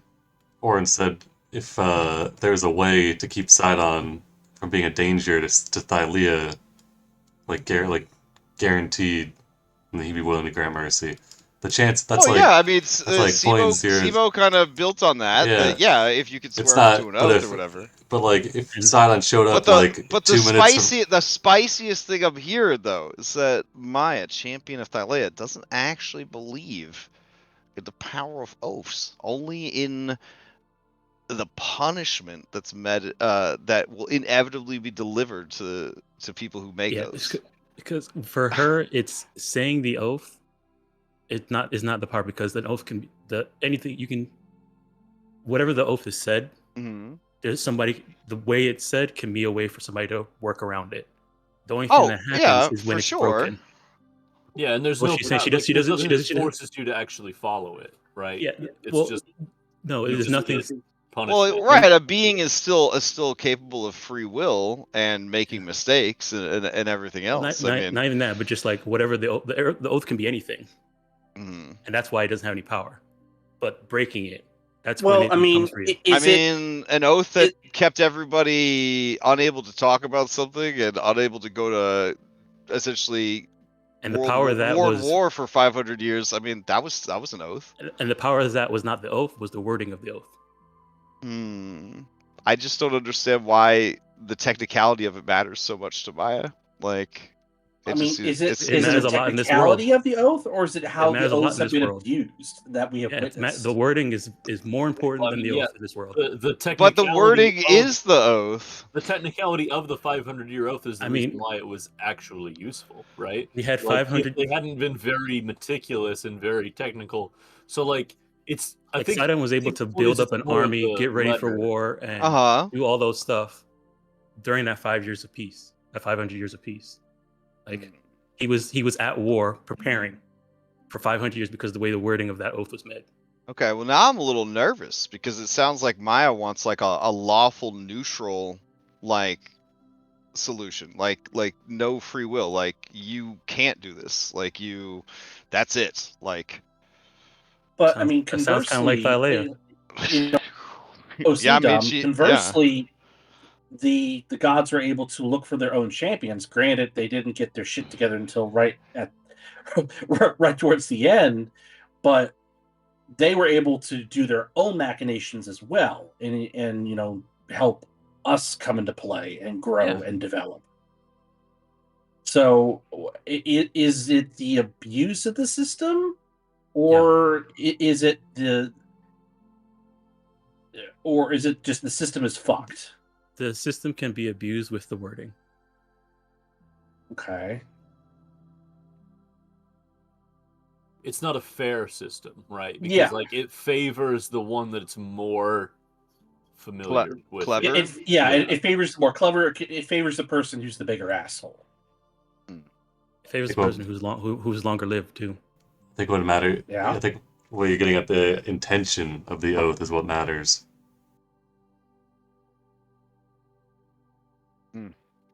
Yeah. I mean, I know Helios is probably rubbing his hands mentally, like, "Oh, this is going to be good watching these guys implode." But the fact that we are at different points of this just means that we will hash it out. I mean, that's how we've always operated. Like, we will come to a consensus. So giving him bringing up our oath of fellowship. Well, you could come to a consensus with time, but if you guys are put on the spot, that's the challenge, right? Like, moving forward, I mean, OOC, like meta, moving forward, I'm going to put you guys in scenarios where you will not get to have a hero huddle. Like, you will just need to act and decide, because that's what high-level characters and late-game heroes have to do. And I think with this,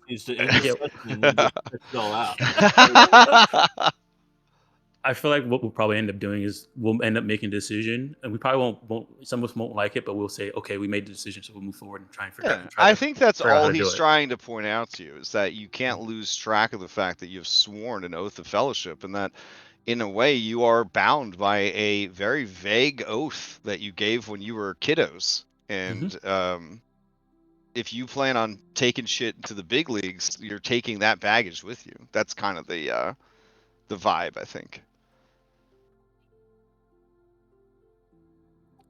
So I think an interesting idea is wherever the sparks end up, if the beings that hold the sparks all have an oath of fellowship, like, or something along those lines, that's more like altruistic in nature,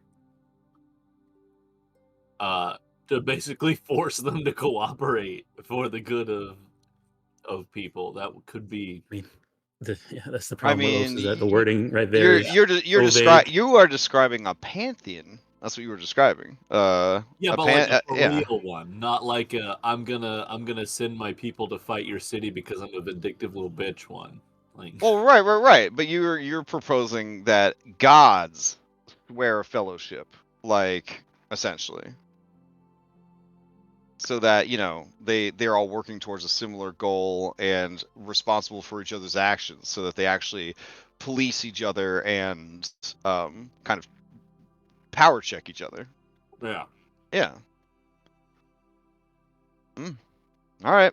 Yeah. I mean, that the question's answered to his satisfaction, I guess. It's about the NPCs. Chandras would agree with Sibo that if there was a means to bind him into service in exchange for mercy, then it would be a tempting thing.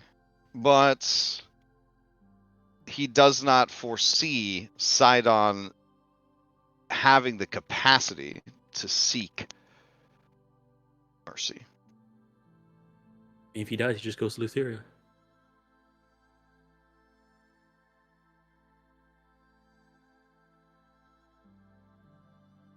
Zamrox would let out a long low grunt, and you would understand that he says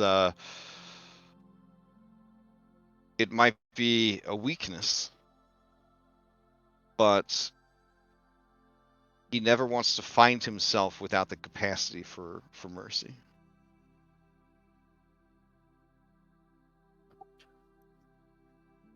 I think maybe we should talk to Galaron. Do the Titans go to Lutheria when they die? Like, did they die and go to Lutheria, or did they just get stuck on that island? What happened?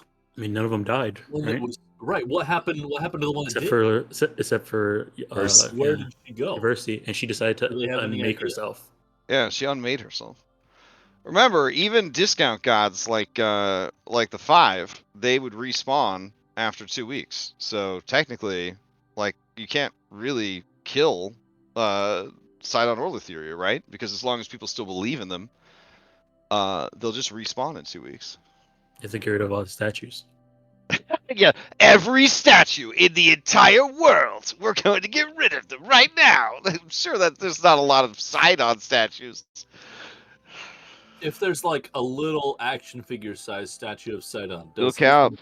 action figure size? Yeah, but then he would just change form, I guess, because yeah. That'd still be funny.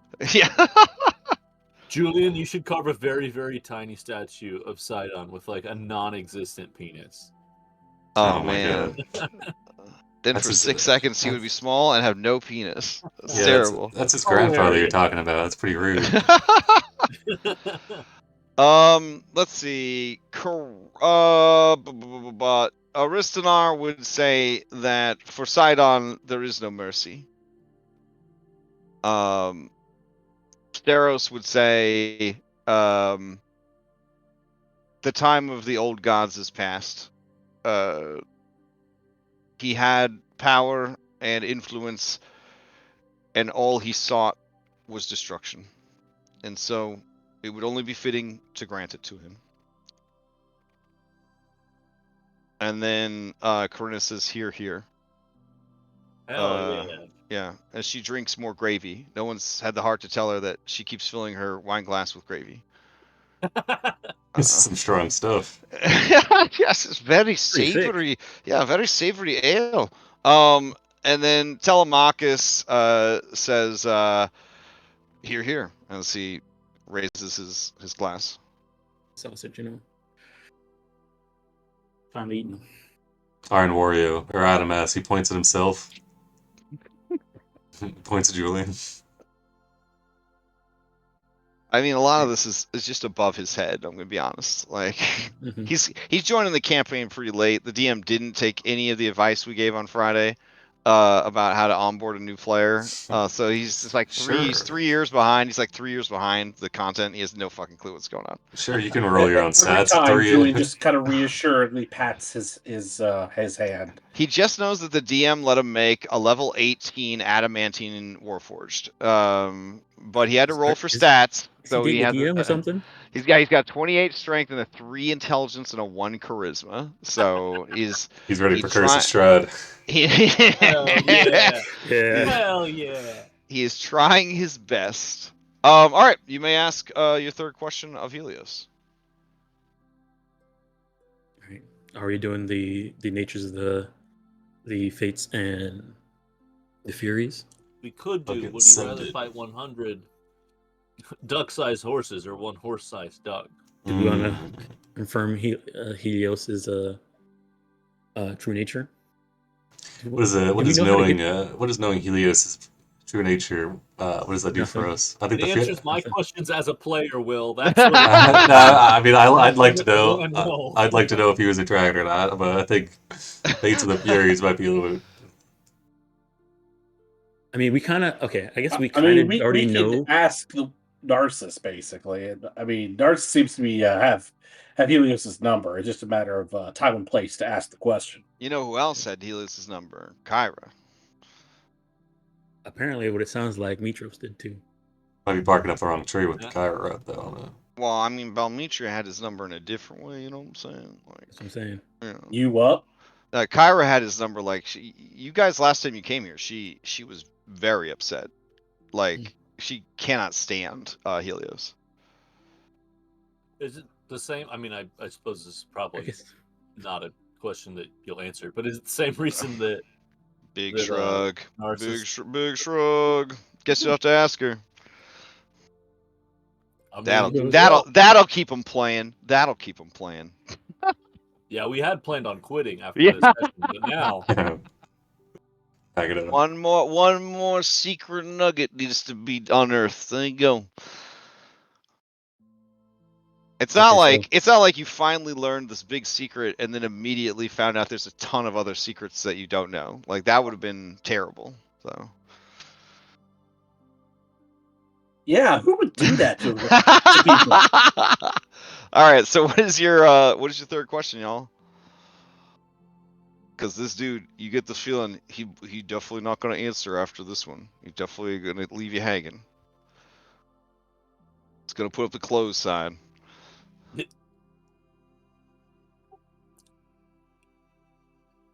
Okay, so what? Okay, before we, what do we know right now, and what do we want to know? All together, like right now, an owl chart or whatever is it called? So I mean, in terms of what we know, the Dragonlords, old dragons, became the 5 gods. They stole divinity from Sydon. Those divinities eventually went. They made that pact of peace about sharing divinity for 500 years. Divinity went back to Sydon now, and now the dragons are still here. We now know that if the way you get divinity is that you have to either convince them to give it away or kill them, and be there when they died, so that the spark manifests and then take it, or just randomly get gifted it, like get sought out by the spark after it's escaped. Yeah, after it's escaped. Yeah. There's divinity, like the way the world works, divinity has to exist because Thylea is not keeping them, and so there's like Maya said before, there always has to be somebody managing death. There's always got to be somebody managing, the seed. There's going to have to be somebody managing. So that we know. Yeah, I mean, this dude told you that if someone doesn't take over a divine spark, that the thing that it represents will either fail or just go completely out of whack. Yeah. Like, this is not a normal campaign setting. Like, this is very much like ancient Greek beliefs. Like the gods have to exist and they have to do their jobs, or the whole thing will fall to shit. Like, this isn't like what they believe. This is literally how it works. Yeah. I guess the question is, do we want to ask him about splitting it up to everybody? Like, what would happen there if all the divine sparks got distributed evenly to everybody who lives on Thylea? It still exists, but nobody has full control over it. Yeah, if is there a way to like shatter the divine sparks and distribute them amongst everyone? I don't think breaking is the word we want. I think redistributing the power is what we want. But yeah, either way, Andronicus is going to team up with Sibo and Steros and the rest of the nerd squad to try to figure out an answer to that question if that's not what we ask. Learning more about how the fates interact and why in the Furies is probably also like pretty Or I guess important, but we can also ask about that person that you saw. that's true. Yeah, I have big feelings that he's coming back.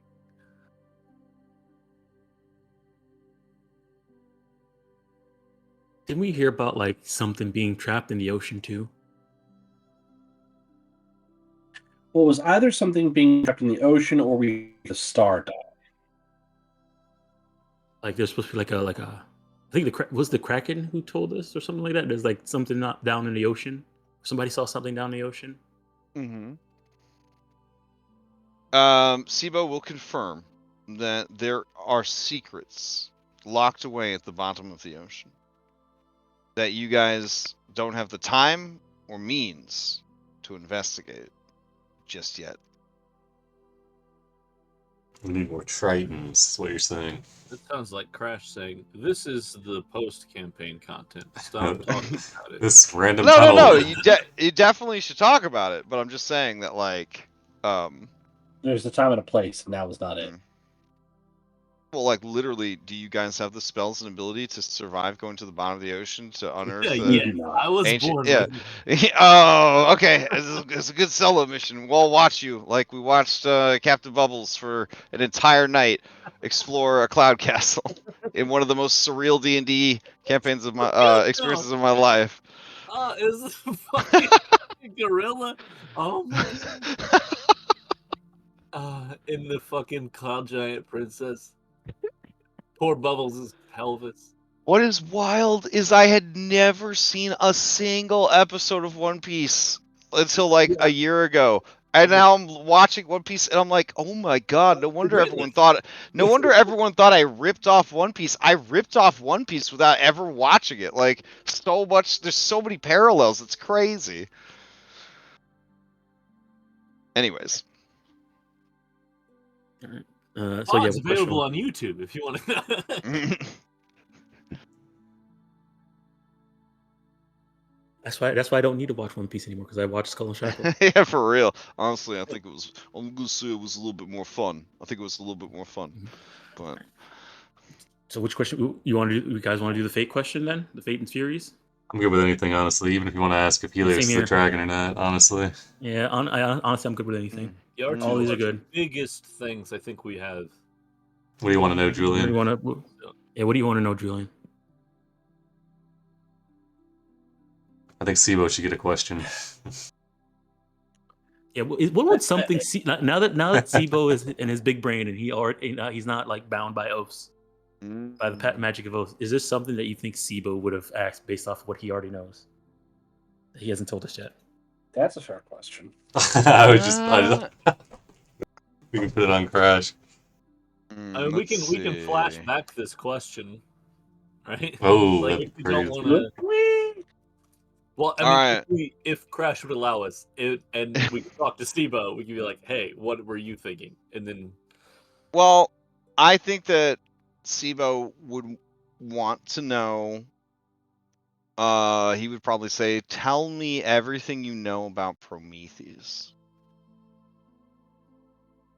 And then we'd be Sorry, like, guys. SIBO's just on a fucking another level. Yeah. Like, Yeah, that's what I was saying. yeah, for a guy who misses like one session a month on average, dude knows so much more about the campaign. we'd be like, Sibo, quit reading ahead. What Yeah. the hell? No, yeah, let's fucking go for it. Oh boy.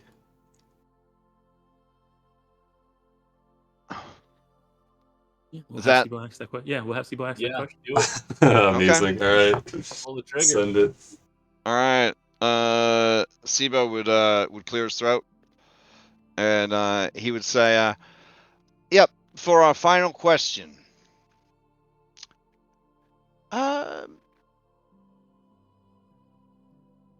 Tell us everything you know about Prometheus, and not a guy named Prometheus, but the guy named Prometheus." And for the first time in this entire conversation, Helios looks shook.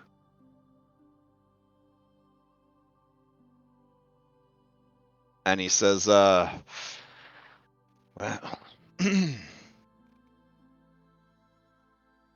I am ancient, and I have been here in Thylea a long time.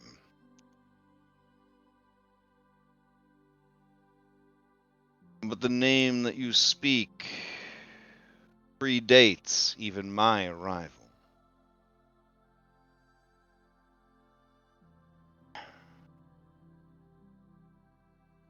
Where to begin?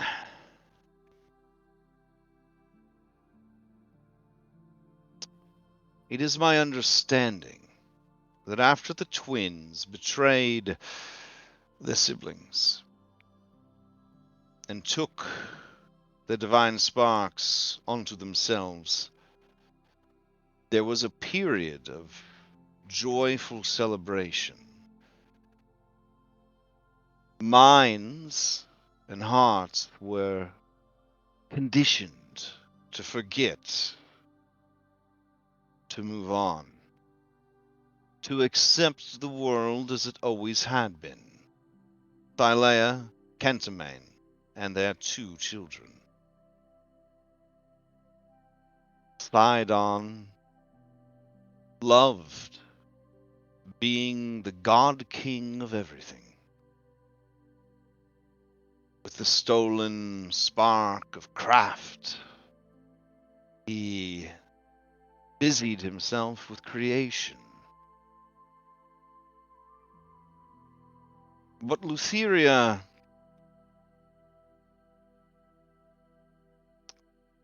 she is a lonely creature, is she not? And as her love became obsessed and distracted by his new toys, she was left alone. With her many burdens and her many duties. And that is when she found herself a friend. A planeswalker, like myself, who discovered this fine domain and felt instantly at home.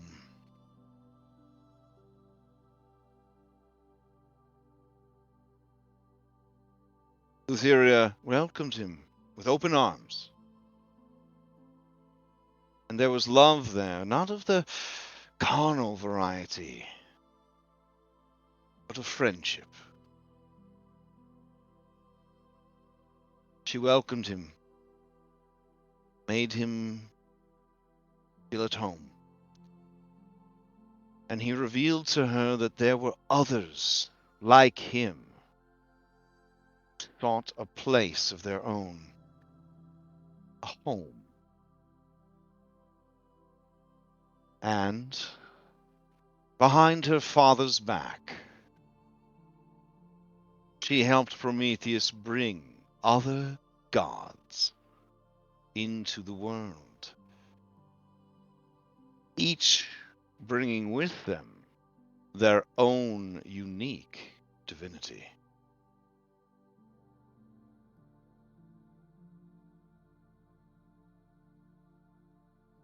Things went well for a time, but it is the nature of gods to not hide in the shadows, but to be worshipped. These outsiders found faithful amongst the sirens, who at the time were beautiful, perfect beings of light and love and song. Their feathered wings, they were like angels.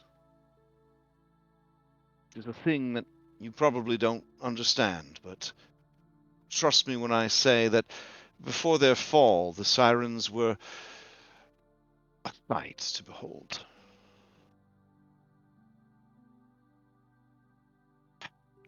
Alas, there was a concert by the sirens honoring their new gods. This is the concert that you may have heard about in legends. The song that the siren people sang that made Sydon so angry, he tore their floating city from the sky and cast it to the bottom of the sea, and bade Lutheria curse the lineage of sirens into harpies. As with all things myth and history, there is a greater truth. It was through this beautiful concert that Sydon discovered his sister had betrayed their father and allowed outsiders into the world. Outsiders who were a threat to his power and to the world that his mother was and had built. He called upon his father's wrath, and Kentamane tore their cities from the sky and cast them into the sea.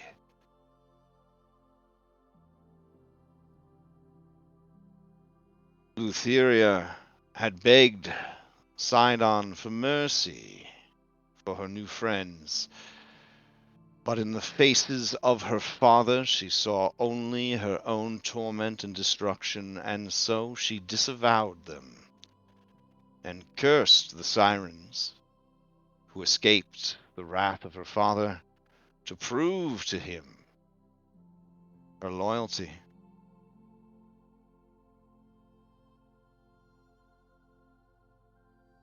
The gods were imprisoned in their own temples at the bottom of the sea, and Sydon set Scylla, the mother of all sea serpents, as a guardian of their prison and tombs, including the instigator of all this sorrow, Prometheus. It is said they dwell there still, though I cannot imagine that gods could survive this long without faithful to feed them belief.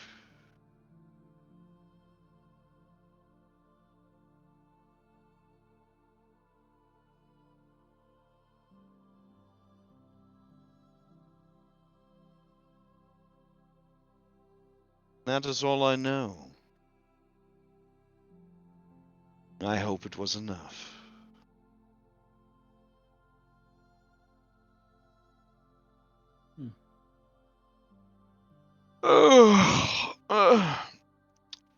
I tire and must rest. Enjoy your sky castle, heroes.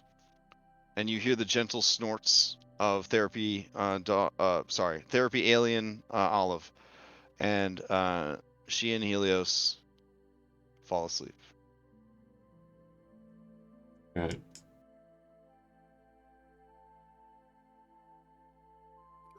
Orin gets up quietly. I don't know why our like fall over macro don't work no more. It made me sad. It doesn't like stay anymore. Like it tips them and then it's like best I could do, bro. There's probably some like tokenizer, token mold or something that's like forcing certain attributes, probably. Probably got so many competing Yeah. mods now. Yeah. Not worth messing. All right. The Sydon network, Julian will think, I wonder what he plans on doing if Sydon winds up at his doorstep for all his protestations not wanting to get involved. I don't know. I am quite curious how he has managed to stay out of all this for so long. I mean, who wants to lose the sun? Yeah. Kind of a rough gig. Telemachus says, "I'll be honest. Who wants to drive that chariot every day? Well, except Orin. Yeah, Orin's staring at it like Yeah. he's like looking between No. sleeping Helios to like the chariot sitting there. He's like looking for car keys. So, Like if there was a So- divine so- spark, Orin, it would be this one. So a guy I used to work with, he was a former trucker, but he stopped being a trucker when he and his wife had kids because, you know, she wanted him to be there to see the kids grow up and stuff.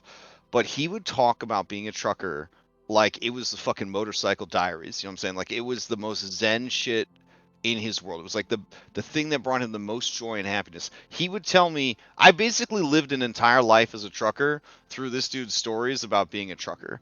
And I think that you would need to have that kind of mindset to want Helios's job. Like you just drive in your trucker route every day for eternity. You know what I'm saying? And you have to be the kind of person that can just vibe in their car and like look out the window, feel the wind blowing on through, through your hair, listen to some tunes on the radio, and like that's enough for you. Like that's all you want. And I think that for the right person, being the god of the sun is probably exactly what you need, you know? Yeah. Orin's like, I take it back. I'll take a spark. Yeah. As long as it comes with that chariot. Yeah, I think that's the driving force here. Is like, chariot, yes. I mean, raw. This thing's got stats, bro. It's a simple life. We'll be back for it first. Skyhold. Okay, so we just find a doorway, have Corinna say the words, and then we walk through. Yep. You guys want to head back to the ship and go from there? Yep.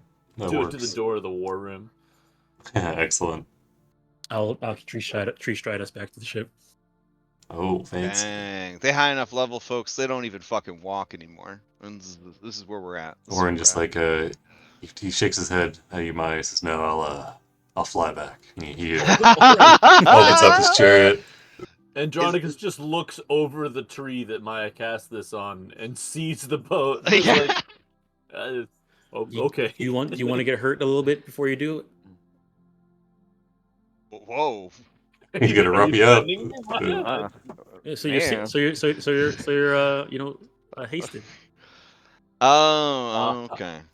Man, but Maya got me on a yo-yo tonight. Like I don't know I don't know if I'm coming or going. All right.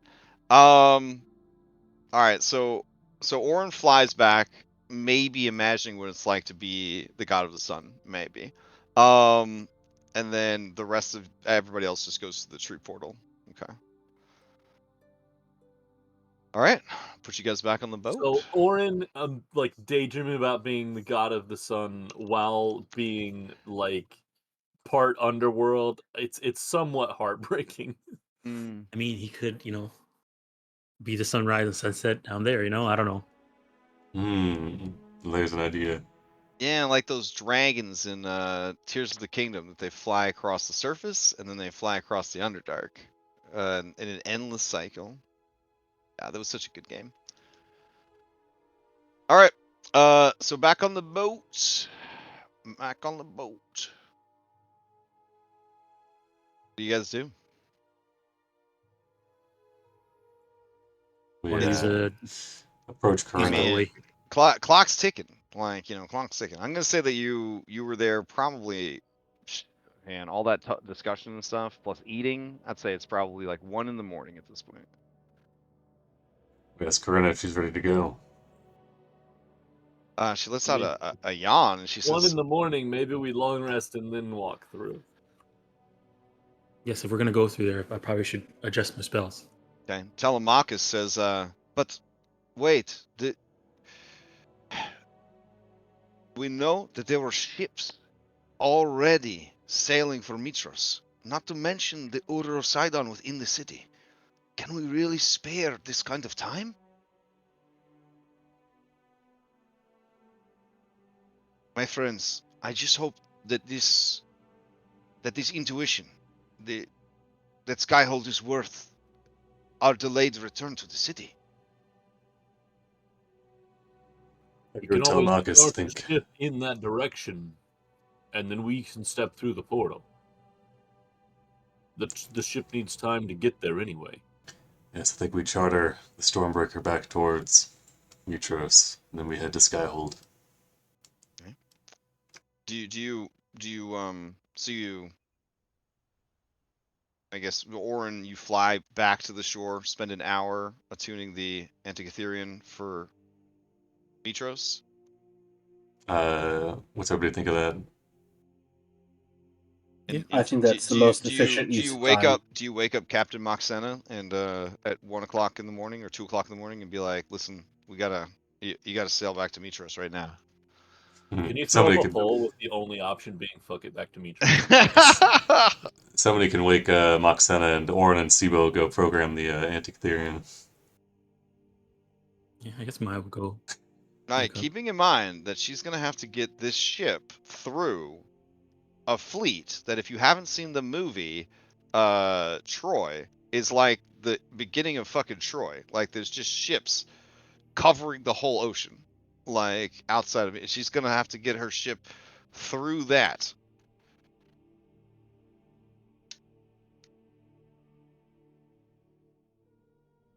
I mean, if you trust her to do, the naval combat minigame without you guys, it's fine.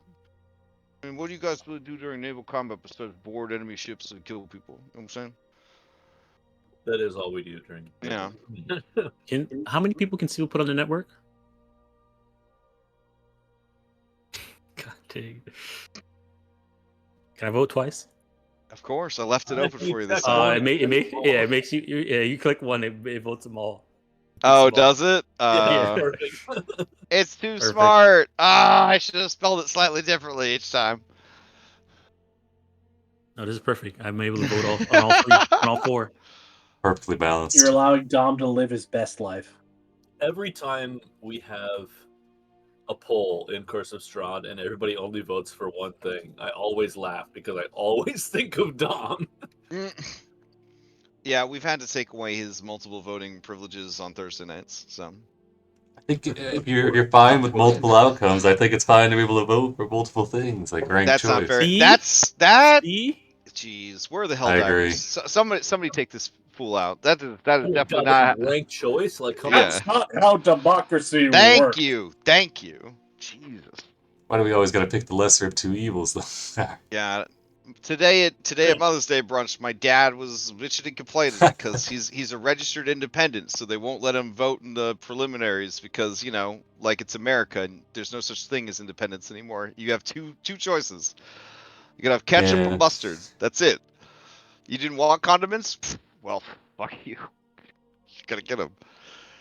Ketchup or mustard. You can't have both either. Only one. Country's Listen, not if you ready don't for want condiments, relish. you can just leave the hot dog stand, man. You Right. have free will. You don't want a decent amount of ketchup and a decent amount of mustard. You want a decent amount of both? Impossible. Only ketchup or only mustard. That's it. Like, voting on two different things. Come on now, guys. All right. Yeah, I guess the question is, are you guys just gonna roll out without any rest into what could be one of the most deadly dungeons in the campaign? Kill me. I mean, I think we're resting. Well, We what's rest the- what's as the- the ship is moving. What's the right? time to Mytros? Let's find out how Well, much time it I takes mean, to it's- meet. roll it's it. always a day. Like you guys have pimped your ship to the point that it's always a day. But it was mentioned that if Maya needed some money and she didn't want to bankrupt the coffers of her kingdom, you guys could just sell all your pimped out gold shit from your ship. I don't know if you have time to decommission it. Is the problem? Yeah, Well, I 'cause think our feel plan like was to sell that after, so that the Yeah, super ultra ship doesn't go to one kingdom. I mean, what do we need money for, though?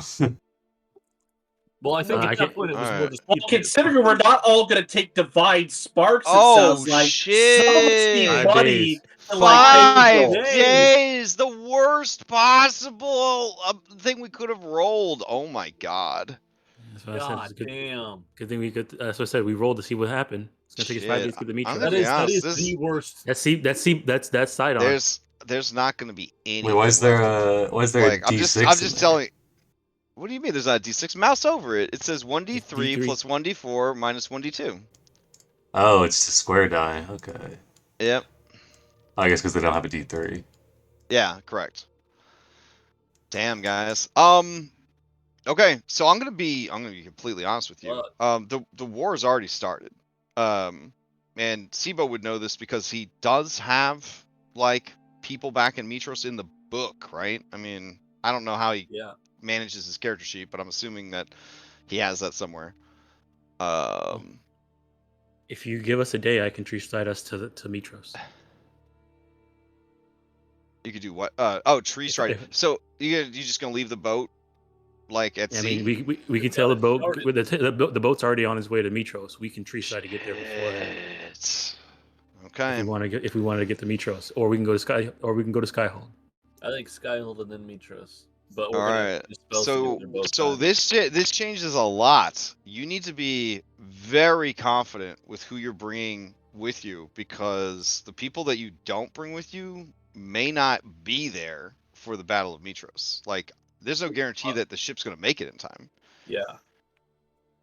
Like So a lot of people say, oh, but you know, sieges take a long time. Crash, have you been to Mytros? It depends. There's no fucking walls.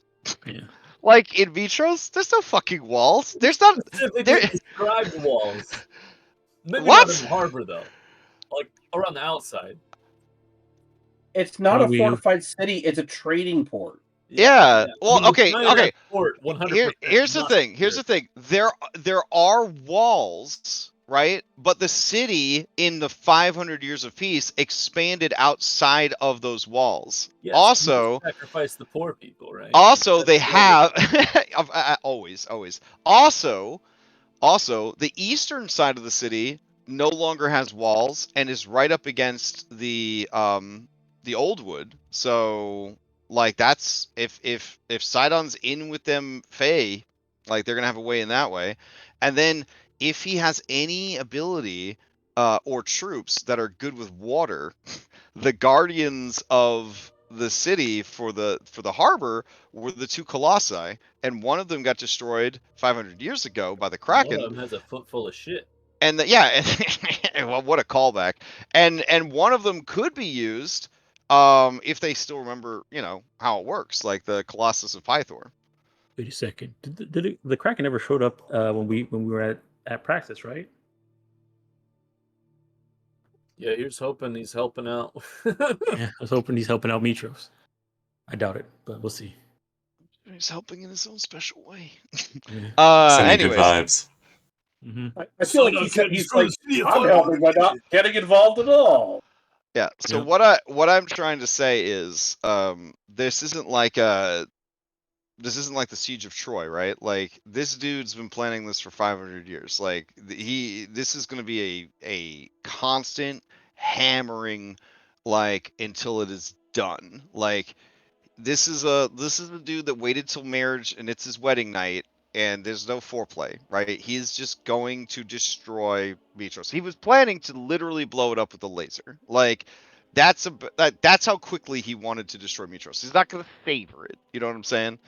He's not So gonna yeah, monologue for a couple days. 5 days, you're gonna be rolling up on a very different scene than if you got there soonish. But it is what it is. We've been abiding these these Antikytherian roles. So yeah. And Like, mechanically, and not mechanically even, but like thematically, it does make sense that dude finally pushed hard to like slow your roll. You know what I'm saying? I mean, if I have a day, I can cast Tree Stride twice to get a good amount of people over there. But that's about it. We And then- stack everybody on the ship above a tree, and then like a diving board. As you cast a spell, they jump, they instantly fall 500 feet through the tree. And then die on the other side. That sounds great. And then we And stabilize we them. put Yodos on the bottom, and we use him as a cushion. Exactly. The other tree on Mytros, we prep it so that it's aimed at a trampoline. Phallus, we've got a very important mission for you. We need you to put a trampoline at the Aim it at a end of tree. this tree. Hmm. Too bad. I don't know any. Mytros doesn't have a permanent teleportation circle over there, right? I mean, yeah, they do, but I don't know it. Yeah, you guys don't know it, but yeah, they definitely have a few. Because I also can teleport. Does I also learning have the teleportation circle work? Like, can we have someone draw it out in the book for So Maya to learn it, and then Maya makes hers in a day or whatever it takes? I mean, I'm looking at Tree Stride. If you organize people well, you could get a shitload of people through yeah, in 2 minutes, right? Because it's a minute per casting. it's an action know. to cast it. It lasts 1 round. It's Why transport via plants, not Tree Stride. Oh, you have transport via plants. Well, because Tree Stride doesn't allow metal stuff to go through, whereas transport via plants allows anything. Tree Stride doesn't allow All right. metal stuff. We can Never send him mind. through I rescind what I said. I'm gonna step in and say mechanically, you will not be able to organize a ton of people to make it through. Like you could probably run a skeleton crew on the Ultros and take everyone strong with you. In 2 castings of it, but Just cast prep Tree Stride, and the people that don't, and have the people just walk through, and then tree the other one for metal, and have the people that can carry metal. Like I mean, there's still the issue of leaving the ship behind. You know. Yeah. Like I mean, I can get people through. It's just we have to organize it, and we can't get everybody. I mean, we don't need I mean, everybody. we We just wanna need leave we need the B team. We need the B team fighters. I can get us and the B team through one. Also, Tree Stride is so garbage that the trees have to be within 500 feet of each other. Yeah, that's not Tree Stride. It's transport via. It's in the chat. I know. I'm looking at both right now. Because I wanted to make sure you had all your options. Yeah, transport via plants is very strong. It's basically like a group teleport. There are plenty of trees that you could use to transport to that you know of off the top of your head, Maya. Yeah. But I am a lot of trees. Yeah, but I am gonna say that 6 seconds is not long enough to get a ton of people through. Like it's just not. Like realistically, it's just not a lot of time to get a bunch of people through. I would say I would probably cap it at 10 per casting could get through. That's what I'm saying. I can probably get us and the B team through with 1 casting. Yeah. But that'll be it. That's plenty. Yeah, I mean, we don't need the rest. But right now I don't have any castings of it because I had used it to come here and then we used it to get back to the ship. So I need to sleep once. Fighter Orin, you remember flying back in your chariot and seeing Maya just blasé bust out that transport via plants instead of riding in your chariot or walking. Now they're saying they don't have enough spell slots to get everybody back to Mytros. How's that feel, Fighter Orin? I mean, the machinations of the spell cast, it's out of his wheelhouse, right? Yeah. Okay, fair enough. He doesn't pass judgments. One of those spell slots was used to give back. Yeah, that's why I'm saying he doesn't know how that shit works. Good stuff. He figures getting ears back. That's probably first level spell. Actually, wait a second. I didn't long rest from when I went to Mytros and then went back and meet you guys at Helios. Okay. So I would have one. So yeah, because right now I'm still I'm missing all my 5th levels, which I didn't cast anything on those. Oh, because you did scrying, right? Oh yeah, because I did scrying. You guys have been nonstop, right? It's been nonstop. Like we had one long rest when we got back to the ship because the ship took a day to get to to Helios. So we only had one. And I think on those days I scryed, right? Yeah, correct. Okay, so yeah, I wouldn't have anything then because it's only been one. Sounds like you guys need to get some sleep, especially if you're going to go into potentially one of the most dangerous dungeons in the campaign. So I guess the question is: Are we going to Mytros or are we going to Skyhold? That's kind of, from what we know of Skyhold, it's like a flying fortress. I was kind of thinking that if we rolled up, that would be a good, force equalizer. But if we're thinking that it's going to be more, is it not like a flying fortress? Like when Aragorn showed up with his undead army. You know is it not like a flying fortress that can move? Yeah, or? I think it is. I think Skyhold first is still the move, but I think we do. Especially we don't have the ultras. I don't know if it's worth transport via planting as many people as we can to Mytros and then going to Skyhold and then. See, now I don't know how to get us to Mytros after that though. Like, because we don't know what's at Skyhold. There might not even be any trees to transport via. Like, well, if you can give me if I can learn the permanent sigils at the teleport circle in Mytros, I can use teleport circle to get there too. Yeah, so I guess an important question then is: are we able to via Sibo's book learn the teleportation circle? Like, can we be like, Valis, we need you to trace the teleportation sigil into this book so that Maya can learn it? That's pretty cool. That's a pretty cool idea. Either that, or we tree slide a bunch of people to Mytros, go, learn the circle. I feel like Skyhold from Mytros. I feel like the books. That's true. We could go to Skyhold from Mytros. Yeah, I feel like the book power does not allow for drawings per se, but like the communication of words. Yeah, I know. Yeah, they think the words back, and the words pop up on the book. Right. Yeah. So it's not. Yeah, I don't think you could share complex drawings and stuff like that. So if we long rest one day, we can tree stride to Mytros, take 10 people there. The ship could be on its way to Mytros. In Mytros, I learned the teleportation circle runes there. We inform Valis about everything we've known so far, and then we find a doorway and have Karina open up the portal to Skyhold from there. We go to Skyhold, do the Skyhold stuff, and then try and get Skyhold to Mytros. If Skyhold takes too long to get to Mytros, I can make sure I save us still a slot so we can teleport circle back to Mytros. Yeah, I think that's a good solution for now. Okay, so you're gonna tree stride back to Mytros and not go to Skyhold. Is that what you're saying? We're going to Skyhold from Mytros. From Mytros. Yeah. Okay. You're not worried about getting to Mytros and then getting pulled into events in Mytros that would then make it impossible to leave without feeling like absolute shit? Well, that's a risk we take. Yeah, that's a risk we take. Because if we go to Skyhold now without going there, then yeah, we don't have the transport. We don't have a way to get back. You can't just grow a tree, aren't you? Like a druid, you can't just grow. No, I don't have anything. I don't have a tree in a bottle anymore. That was so good. That's all. That's the only way to make a tree is a tree in a bottle. Or spend 20 what is it? Plant growth. Let me see here. I would need to have a tree sapling. Place it, find some place to do it, and then spend 8 hours growing a tree. Can we take one of we take like a little shrub, Helios as a highlight. Put it in the bag of holding. All plant life. Yeah, guys, steal a tree from Helios. I mean, trees are heavy as hell. We borrow.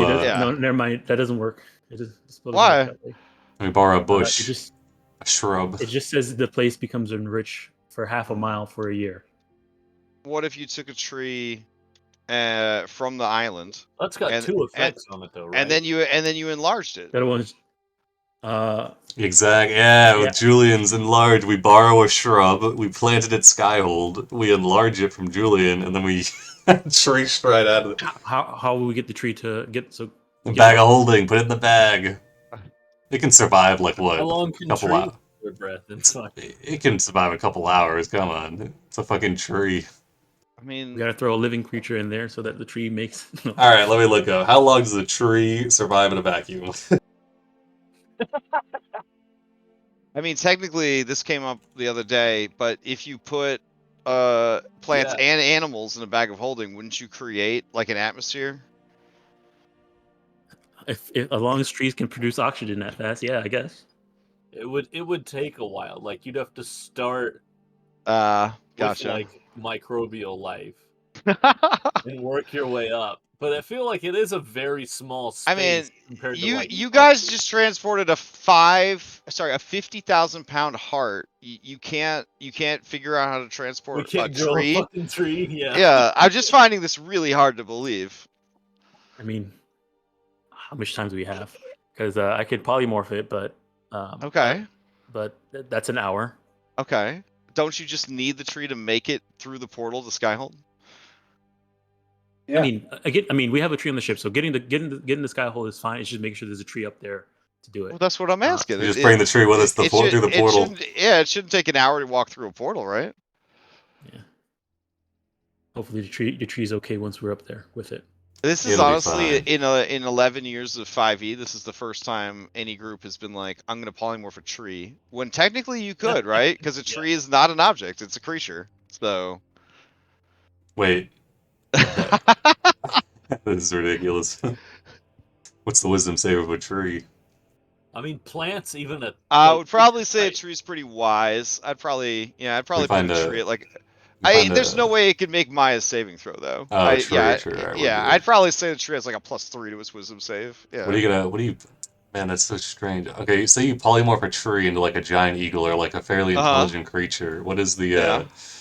I mean, what's the thought process of a Well, tree? you probably You ruin the become tree. it, You bec- probably it ruin the bec- tree's life, honestly, yeah, because yeah, it gains the intelligence of that thing.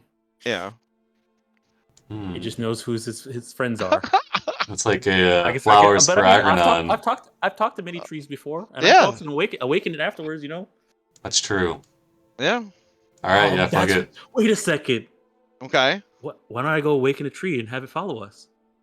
There you Oh go. hell yes! Hold on, I don't think we should be so glib with giving things sentience here. That's a slippery slope right there. Then we'll Whoa, always whoa, have a whoa! teleport. You don't want to slow the druid's finally embracing being a druid. Oh Don't slow him god. down. Don't slow him down. Well, just I mean, have it. Wait a have it second. be No. Wait a second. Then if I do that, and he becomes our teleporter. The tree becomes our teleporter. I'm always gonna just leave him wherever Yeah. we go. and he's just trapped there. Oh, what a with- very Captain with- Bubbles thing. to He's do just with trapped that. with consciousness. I'm just Well, saying, he's Sibo We could appoint him as caretaker of Skyhold. made a simulacrum out of his own feces, and it lasted Uh-huh. about 3 hours. I don't want Maya to go down that road, but this time with a tree. There's also a lot of spell slots I'm gonna be using just for us to get there, and not having when we were going through the super dungeon. Yeah. So Do we need to I think- polymorph the tree? I I think We- the phrase you're looking for is you don't want I to think go in that particular Hershey. I think that probably our best bet is probably go to Mytros, learn because learning those symbols will be good for regardless of whatever happens, right? Okay. I feel like always when we get go nice. to Mytros, though, there's no way we're going to Skyhold. Yeah. You think? I Yeah, we'd rather go am straight. 99% certain that when you see what's happening in Mytros, you are currently protected in the warm embrace of ignorance. That I am role playing Sibo as knowing what's going on and not telling you because that's his vibe. But like you're not gonna want to leave. Like you're definitely not gonna want to leave. Warren knows that that there's side knights in the city. Like, Yeah, I mean, like it's not. Yeah, it's like you guys are a fortress built out of willful ignorance right now, and I am not gonna knock you out of that, but I am gonna warn you that in I life, feel like the extra oomph is worth it before we go there. in life, right? As in Dungeons and Dragons, but also in life, opening doors is dangerous, right? Like because once you've opened the door, even if you close it again, you've seen what's on. those yellow Yep, questions, you've those seen. yellow Yep, exclamations. you've seen what's on the other side. Can never go Okay. back.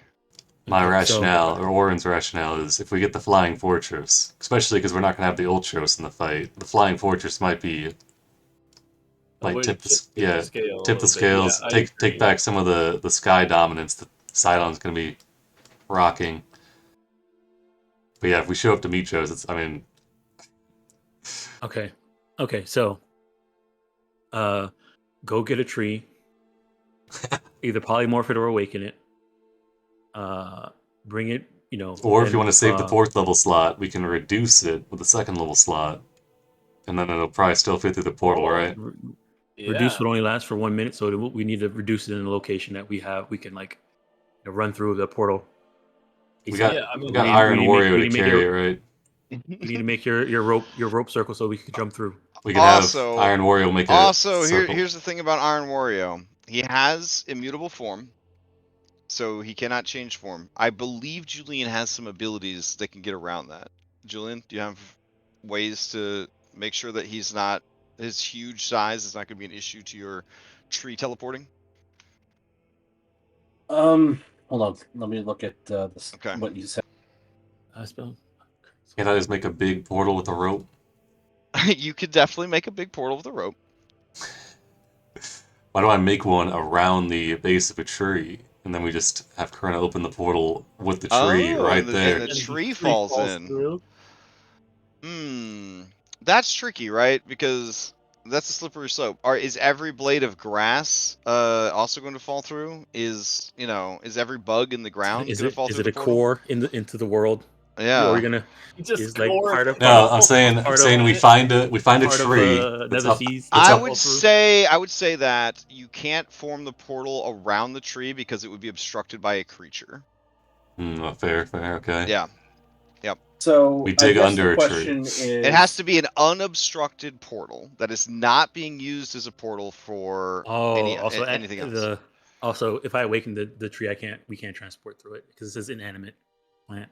I mean Idea. Normally, we just have to kill it. that's a misnomer, right? Because plants are always moving. We just can't see them move. You know what I'm saying? Like, I mean, They just move when you're not looking. these fucking chuckleheads over at Wizards of the Coast. It's like they don't know anything. They didn't even give cats dark vision. So this is what we're dealing with. You know what I mean? Like, anyways, Okay, so listen to me. You use the sexiest turtle in the world as your scrying device. I am okay with you animating a tree and then using the tree for tree stride. That's fine. Okay. Because trees are all animated. There's no trees that aren't animated.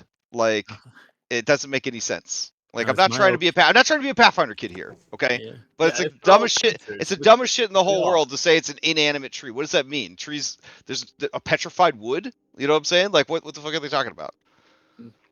Sorry. Well, now the I get, question is my okay constantly leaving around a newly awakened tree and just teleporting through it and leaving it wherever we left I it? can be the fucking I'm hoping from now gatekeeper of on, Skyhold. every time you're introspective, you hear Helios being like, "Oh, is that the sort of god you are?" Because that was kind of the seeds he was trying to plant. It's like, yeah. You're not abandoning the tree at Skyhold. You're giving it a post. It's the guardian now, the resident sentinel. Yeah, like I I think mean, it all depends eventually. on how you handle it when you leave, right? I mean, eventually, Maya will eventually come back and teleport circle with it. Exactly. You'll come back with the milk Ah, and the cigarettes, and it'll be 'Cause fine. I can always just tree stride back through them, and then my while I'm there, goodness. teleport circle out. Yeah, the rationale checks out to me. All right, All right, I'm good. which tree we grabbing, Maya? Or please. Let me long rest here. Should we wake up Helios and ask which tree we can have? so Right, question, are we all long resting in Sibo's cabin so we wake up and get the extra buff if we're doing Might I that? as mean, well. you're I always recommend it. welcome. You're always welcome. You've seen things now that can never be unseen. So you earned it. You know what I'm saying? Okay. Question about do you think we need scrying today? Nah. No, probably not. Anything you're gonna see with scrying is just gonna make you feel bad. So Yeah. I wouldn't worry about it. All right, I need to bring Awaken. Do we? Oh, never mind. Awaken takes 8 hours. Crap. Looks like we're polymorphing that shit. I'm not taking Or away just from them. reduce and carry through. I think I'm also that's going to point a good out idea. that the gifted one, I think one of you is the gifted one, right? On their Julian. on their to-do list is recovering the Fortress of the Dragonlords. Which is Skyhold. Correct. Right. Okay. Just making sure. Yep. This is not another I mean, fortress to be fair, that we're we did unaware go to of. the Fang, and that was also previously a All right. fortress. On Julian's to-do list, he has a lot. Julian, yes or no? Have you met the Oracle? I think we all yes, know we the met the Oracle. Oh, biblically, one might say. The Whispering Locket. Have you talked to your grandma's ghost? Yes. In Okay. fact, I've got her out of the locket. All right. Did Valis tell you, go out there, boy, restore the Dragonlords? Yes. Okay. Did Pretty you get your responsible. own? Did you get your own dragon egg and successfully hatch it? Yes, I did. Okay. Dragonlord Fortress. Not yet. Okay. Fang Town. Did you get Grandma a body? Yes. Okay. Have you confronted Sydon? Not yet. Oh, okay. I mean, So, metaphorically. Well, I yeah. mean, I did, I squared off against him in the arena, and he was like, "Do you Mm. want this moon?" And I was like, "Nah, I'm good." Yeah, I mean, I'd That's give That that is up. that is a kind of confrontation. Yeah. Okay. Okay. Do you feel that Sidon was disappointed that one of his progeny could be so small, weak, and lame? Well, I don't know if he knows I'm one of his progeny, but I'm sure that's how he used me. All right, then you will check that box off. It literally says, Sidon is disappointed that one of his progeny could be so small and weak. I mean, considering my standing with him is like -500, Yeah. I'm Okay. pretty Okay. sure. So all you need to do to complete your epic path is go claim this fortress, bro, and then you get your divine boon. Free cup Oh, of shit. coffee. Very nice. Cup of coffee. A croissant, I think. All right, Siva Should I be already so completed his. Technically, Maya, you could complete yours, right? Because you went and Maya, got the your. queen of Themis. I don't. What else is left? I did get the thing, and I did show them that I got Yeah. it. Oh, okay. So I guess we handled that off camera. Is that part of why you teleported back to Themis to be like, listen up, homies. I got my mother's thing. I'm good to I go guess now. I mean I guess she would have walked in with it and then like okay and like not paid attention because she's so busy focusing on everything else that's going on. Be like, oh yes, I do have it, and then tree straight out of there, probably. Incredible. But All right. Hold on.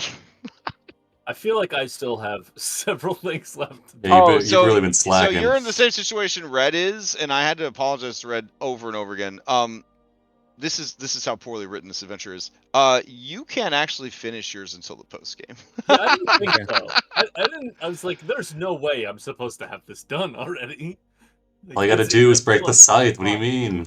Piece of Oh cake. god damn it! Yeah, all I have to Easy. do is in the world. Okay, so I was talking to my wife about this, and I was like, Mhm. I am afraid that the way things are going, Andronicus is gonna be the post campaign big bad because I have to unleash fucking the apocalypse like in order to complete my goal. Maybe your epic boon will be doing I mean, the you apocalypse. picked a real rough one. I'll tell you that. Yeah. Maya the Exile. Just to answer a couple of questions here. Did you defeat the usurpers of Themis? yes, Okay. Have you proven yourself worthy to rule through a trial of strength? yes, And have you reclaimed a symbol of your family's rule? yes. All right. Congrats. You have completed your your epic path, and you receive your divine boon. These are not equally or equitably designed, by the way. So Maya, yours is Blessing of Resilience. When you are reduced to 0 hit points but not killed outright, you can drop to 1 hit point instead. You can't use this feature Nice. again until you finish the long rest. So you have yet another death ward. Hell yeah, All right, that's awesome. super useful. Yeah. So Haunted One, that's never gonna happen. Let's see. Let me run through these. Doomed One. Okay.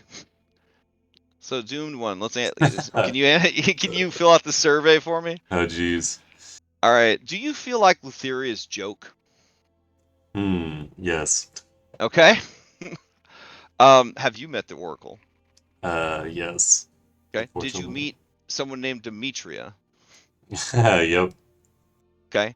Have you confronted the fates to discover the full prophecy of your birth?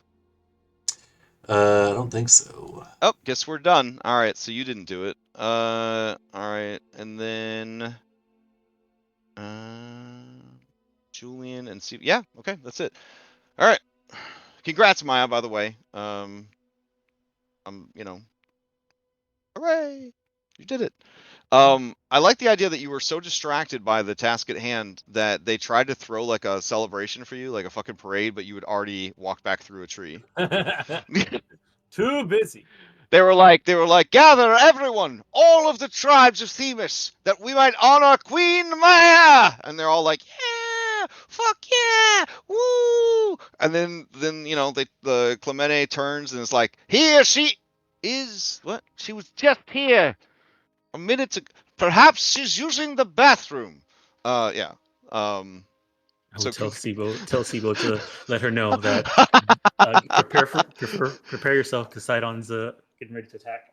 All right, beautiful. Maya just leaves us on a tree. All right, good shit. I mean, you can see how good that boon is for Maya. I mean, maybe there's a good one for Julian. I don't know. Sibo's was all right. Sibo's was all right. I think Sibo gets like rerolls or something. I don't think he ever uses it, but he gets like rerolls. He probably his halfling luck is always taking it over.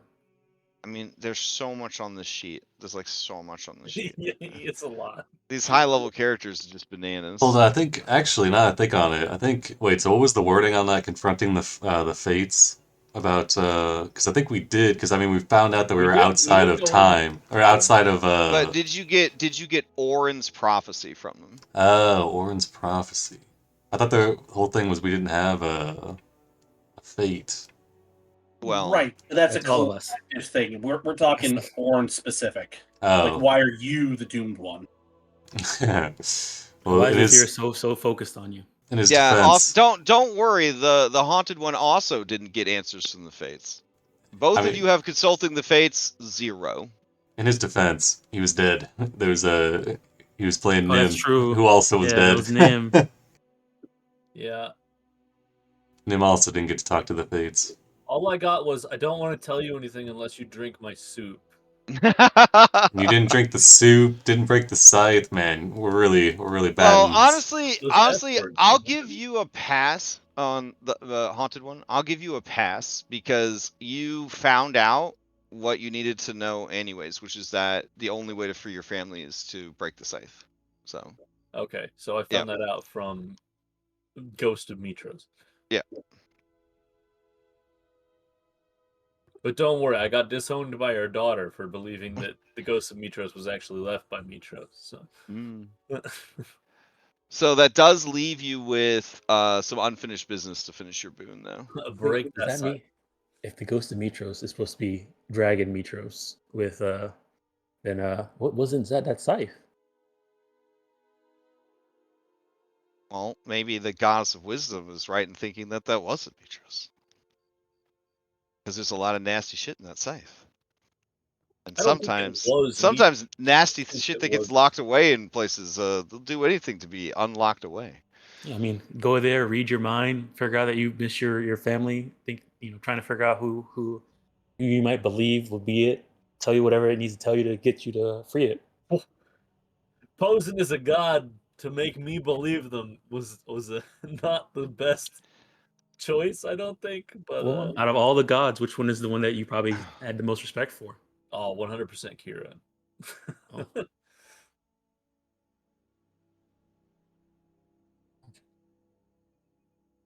right, so what do you polymorph in the tree into? I feel like the reduce and carry is probably still the better plan if that takes a lower spell slot. Reducing, if I do reduce, we have a minute, but it's also still on the ground, so I know. Well, it if reduce works, we could do we could do reduce. I mean, between Well, This fucking guy. who is your B team that you're bringing to Skyhold? That's a big question Arena, too. 100%. We Yeah. have to. All right. You should probably bring. You gonna keep the same team? Yeah, I think This we. might be this might be the team that you bring into the Battle of Mytros. Though. I feel like this is the team we have to Swap bring in out. the Battle of Mytros. Oh, you think Steros? Oh, yeah, I thought Steros would be really good with like ancient technology at Skyhold, but if we're going from here to the Battle of Mytros, we might want to just swap him out for like Yala. Yeah. Yeah. Okay, but maybe that's not the best course of action. I took an intelligence hit when I lost my boons from That's from true. Vulcan. That's why we're bringing Chandras. We've got Seeb with like 84. No. He Drop has Telemachus arcane intelligence. Drop Telemachus for the Battle of Mytros. You crazy? Yeah, no, I feel like maybe not. Maybe we don't drop Telemachus. No, we I don't feel like drop there's going to be some Telemachus. stuff we need to succeed on there, no matter what. I mean, Yala is probably your strongest B team member, like mechanically, right? Like for dealing with ads and shit like that. But All right, we swapped Chandras. she also has a 30 strength, so she could probably just carry the fucking tree if you need her to. So We dropped Chandra Samrocks for Steros. ooh, damn. What's the mechanics for each of those? That's a fair question. Chandra's is smart with stuff, and Steros is smart with tinkering. I think are the main differentiators. I mean, if we're gonna be going to a place with a lot of traps, is anybody here good at this? Spotting. I mean, maybe I'm pretty good at spotting. I don't know. Yeah. And then disarming. Hopefully, Julian. I mean, I can. What if there's tough boss fight though? That's true. I do need to suit up. All right, we swapped Aristonar out. I mean, what are you talking about? You got your chariot. Yeah, the chariot with Georgos though, I can be like a Gundam pilot or like what is it, a Voltron? Yeah. Or I mean, if you want, you can just slot in Aristonar. It's not as cool as Georgos. Now you can fly. Yeah, you can already fly with the chariot. Georgos gives temp HP. I mean, like, don't you have a way to get more of your B team, Maya, you were saying? Like, if you needed to? Or are you worried about, like, this kind of chaining into another event, and there's just no time to go back for them? Well, like I said, I only have 2 transport via plants total. Yeah. Because of the spell slot level. And that's also giving up my 7th level slot, which is, if we need a regeneration or something. Gotcha. Also, I need to give up. Oh crap! Are we gonna Heroes Feast? We don't have the mass. We don't have the bowls. We don't have a bowl. So unless, I don't think we have enough residuum either. Because the last one we used, we were doing lines of Heroes Feast. Residuum. Yeah, how much does Sibo have any more residuum on his sheet? Who fucking knows? I was trying to find his epic boon on there. It's like there's a lot on here. Let's see, inventory. Residium. He has 900 gold worth of residium 100 gold left. short. Yeah, we are 100 gold short. Nah, that's fine. We don't need the Heroes Feast. Are you sure? I don't know. Being immune to poison. And advantage on wisdom saves. And advantage on wisdom saves. It'd be nice, but if we don't have it, we don't have it. I mean, we could. Helios might have 1,000 gold worth of bowls. This dude's collected all 10 of the Oresian Sun Saga. Damn. Wow. Maybe Narcissus and an Echo had a 1,000 GP bowl somewhere. He's using it for like his He trashed their stateroom. His chamber pot. He fed grapes to Aristonar. Nah. Sorry, bro. All right. Helios wakes up. We've taken his bowls, a couple of his trees, broken his chair. I mean, Helios definitely has the expensive bowls on the island. Leave an IOU. Just leave a pile of 1,000 drachmae. If we have 1,000 drachmae. Also a Sibo question. Oren's got 40, not 39. Sibo has 39 gold on him right now. Nice. I have 30. 0. Pretty sure we dumped literally all of our money into the ship. Yeah. For it to get max time on when you needed it most. Yeah. God, that's fucking crazy. All right. All right. Well, okay. So I'm gonna not bring. Okay, not bringing Heroes Feast. Sibo do have 100 GP diamond on him. No, Not we to put just all- he gave the diamond to Wait, Heroes. I've got 100 platinum. Oh, okay, that's 1,000 gold. All right, so we Yeah. leave that on Helios' table and take one of his bowls. You know what? I will allow it. I will allow it. All right, I'll take that platinum off my sheet. Okay. Now, All keep right. in mind, I That have does two. require going back to the garden and getting the bowls. So that's going to add even more time. We're hitting his place up like a fucking like a thrift store, just taking Okay, his tree, taking his bowls. If we're doing the Heroes Feast, Mhm. that's my 6th level slot gone, and I only have my 7th level slot for transport via plants. Spicy. So before we made a decision, What is this unidentified item he has? Or like arrows or something. Just right click and identify it. And it'll Mithril sell that. breastplate +1. Oh, baby. Wait, is he not wearing that? Sieb's got all the good stuff.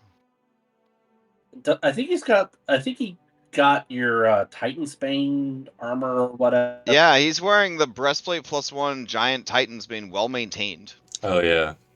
So yeah, he just has in his back pocket, I guess, a Mithril breastplate +1. Sibo's definitely not been keeping that thing well maintained. That's a relic. It's a relic from when Oren was working on it. Nice. What's this unidentified item he's got? So if we take the Hero's Feast, you have only one 7th level after using the Oh, tree. Yeah. the most powerful item in his inventory, the light hammer. It is unidentified. He doesn't- Yeah. Hmm. Oh, this dude's got accent on him too. Wow.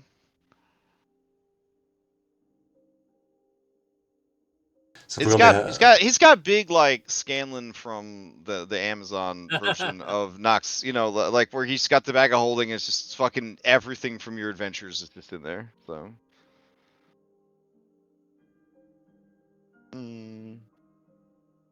He's got Goodbye Honor shirt, not so tasteful. I kind of love that. Crash, question for you. When I activate Adam into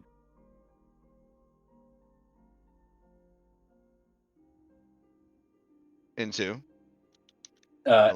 armor mode, does that reduce? Like, am No. I basically just getting into him? Yes, he Okay. opens his chest and you climb inside. Okay, I didn't know if it was a case of like he like forms around me and reduces in size or something like that, or just how that worked. So nope, you go inside him. okay. Maya, say we bring the You- ingredients for You Hero's become Feast, a mech pilot. It's awesome. and then we sit on it. it is. Yeah. So bring the spell prepared, but don't use it unless we find a bowl there, we could use it there. Well, we've got the bowl from if Julian's willing to pay 100 platinum, Crash was saying we could exchange that for a bowl from Helios. Yeah, I'm So saying we you guys could go, and I mean, like. All right, I'll prep it then. I would assume that you let him sleep and you just go through his high priest or whatever, and you explain, the importance of the mission, blah blah blah blah blah. So. All right, I'm also going to bring Stone Shape, just in case we need to make some doors. Yeah, and we just won't consume the Hero's Feast unless there's some crazy shit, I guess. Takes 10 minutes to cast it, and then we have to spend at least an hour, I think, eating. Eating it, yeah. But you're gonna have the bowl literally in your back pocket in case you do see some shit on the horizon. Okay, got it. Okay. Okay. Whew. What else could I bring? Oh, we're actually at time, y'all. We're actually at time. That's fine. Okay. Okay. Oh man. Okay. So I guess next week we'll pick up with you guys going through the Executing all portals. this, yeah. Yeah. Yeah. Okay. Gives you another week to work out any logistics, as it were. Yeah. Yeah. Also, Crash, should I just add the Puppet Master stuff onto my sheet, or do you Yeah, I need don't any have specific anything things? built because I didn't know what you were gonna pick, and then when I did know what you were gonna pick, I didn't have time this week to kind of go in and do it. So, which sounds crazy because I prepped for 2.5 hours before the game, but like I had very specific things I was going to work on because I Right, thought, but no, it's yeah, yeah. priorities. It's fine. Oh yeah. But yeah, I can build them if you want, or you can build them the way you want them to be. To make it easier for you to kind of track them. It's totally up to you. Whatever you want to do. I trust you. It's fine. Okay. All right, then I'll get them built for next week. Awesome.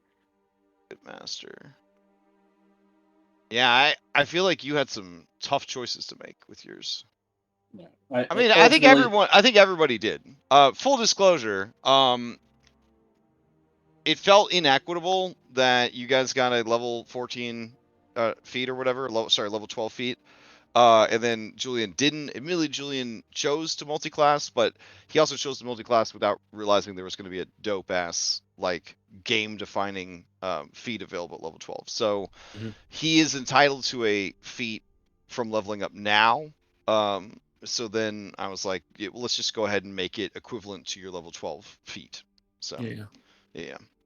And honestly, I mean, I feel like it all kind of worked out. Mm-hmm. Yeah, but he had, just like you guys had some really tough decisions to make, he had some really tough decisions to make about what reflected the direction his character was going to go in. Turns out fatherhood had a big impact on him. So Family. He lost his mom. Became a father. oh, He was already a father. Lost his mom, started accepting his responsibilities as a father. Dang. Yeah. It really took Iron Wario to spin around. yeah. What finally changed things for Julian of Mytros? It was his adamantine golem. His one and only son. Yeah. I mean, Well, no, son, it like honestly grandfather. it was Cyver just spitting the facts that you are a shit father. Oh shit. I'm doing more to raise these dragons than either you or Andronikos. And then, with that knowledge in hand, going into the tower, and then just finding the golem, rolling that nat 20 to get it to come with us, and then, using the 2 lucky points to get him to follow us after he really, really, really didn't want to go down that shaft again. Yeah, it all just came together. All right. Works for me. I think planar binding might be useful. All right, But so we'll go ahead and close it out on the cusp of yet another super dungeon waiting for you. With the fate of Mytros conveniently tucked in the back of our minds so that we don't get too guilted / attached to that plot line because we desperately want to finish this plot line first. And I respect that. As a player, I would be screaming, "Don't tell me anything about Mytros, you son of a bitch!" Like, I don't want to know what's going on there. Stevo, don't answer any calls. Not until we're done with Skyhold. All right. So, quick announcements, I guess, before we adjourn. In June, we're going to be playing some Tales from the Loop. I had no idea I was going to be so into Tales from the Loop. We had like a 3-hour session 0 where we built characters together and talked about the system. It is awesome. Was It that is. streamed? Unfortunately, it was not. Okay. Yeah, we're having a rough day of just running from one thing to another, and then just Yeah. didn't have the time or the spoons. So I will say this though, it is phenomenal. I wouldn't mind just doing like a 1-hour stream to kind of sum up like what we discussed. Like the characters are awesome. The way you have to design characters basically builds the campaign. Like your characters are the foundation of the actual campaign that is being played, which is kind of nuts. Even though it's a prepackaged adventure, the way you build your characters influences the adventure directly. It's very, very cool. It's very, very cool. It's very, very storyteller centric, but everyone's a storyteller, which is very cool. Collaborative world building is one of the cornerstones of the design. So we're all four of us are very excited about finally getting to play in June. Next weekend on Sunday afternoon, I'll be running the first session of Dragonbane. I had a lot of people interested, but then not interested. So like I think there's openings still if anybody is interested. We'd be playing from 2 to 5:30 on Sundays, either until we finish the box set or until everyone's like, I don't want to play this anymore. It's very like Call of Cthulhu if it was old school Dungeons and Dragons. So your character Oh is man. going to get Darkest Dungeons hard. So if you love Darkest Dungeons and you love the idea of your character having a terrible time and a miserable life of adventure, then this is the system for you. If you like watching people deal with that, it might be a fun stream to check out. Put this character in a blender and then put the blender in a wood chipper. I told everyone that was interested they should probably have 3 characters made. That's amazing. That's like Yeah. that's like when Red was running the Dungeon Yes, Crawl Classics. it's the same vibe as Dungeon Crawl Classics, but it's more familiar mechanics because it is Mm, a 5e D&D skeleton that they built on. nice. That sounds enjoyable. And imagine 5e if you could stack advantage and disadvantage. Oh So god, that so just sounds. potentially you could have like roll 7 d20s and take the best one, or roll 5 d20s and take the worst one. So yeah, they stack and they balance each other out. So 3 disadvantage and 4 advantage means you have 1 advantage. And it's kind of neat, honestly. It's a very simple system. I'm very excited to run it. And then we were going to play more Vampire last night, but we didn't. And so that will be resuming in June as well. And one of my curses, well, I'd say both of my Curse of Straw games have entered the 85% completion mark. Daybreak definitely made a big stride today. So, yeah. So We'll see anyways, how that goes. when those games end, I will be running Crown of the Kobold King in both slots. I will be giving the veterans of Curse of Strahd the Palate cleanser? I will give them priority seating in case they need a palate cleanser from 2 years of misery. I think that the Kobold game is going to be a lot of fun. It's low-level Pathfinder. Everyone plays as kobolds, double dungeon town adventure. So if you have ever wanted to be slightly evil little kobolds, trying to make a place for yourself in the world through adventuring, this would be an awesome experience. And that's all the announcements I have. Jesus. Anybody else have any announcements before we adjourn? I'm just curious which group is going to be the first to do the thing in Curse of Strahd and then be the true group, you know? Oh. That's true. I did say during prep that only one of the 3 groups will be the official ending of Exactly. the campaign. Yep. We don't know which It's a one it's toss gonna up at be. this point. I'm keeping up fairly regularly with both, and I gotta say, it could go either way, honestly. I will say Thursday has taken a significant turn since they made that decision.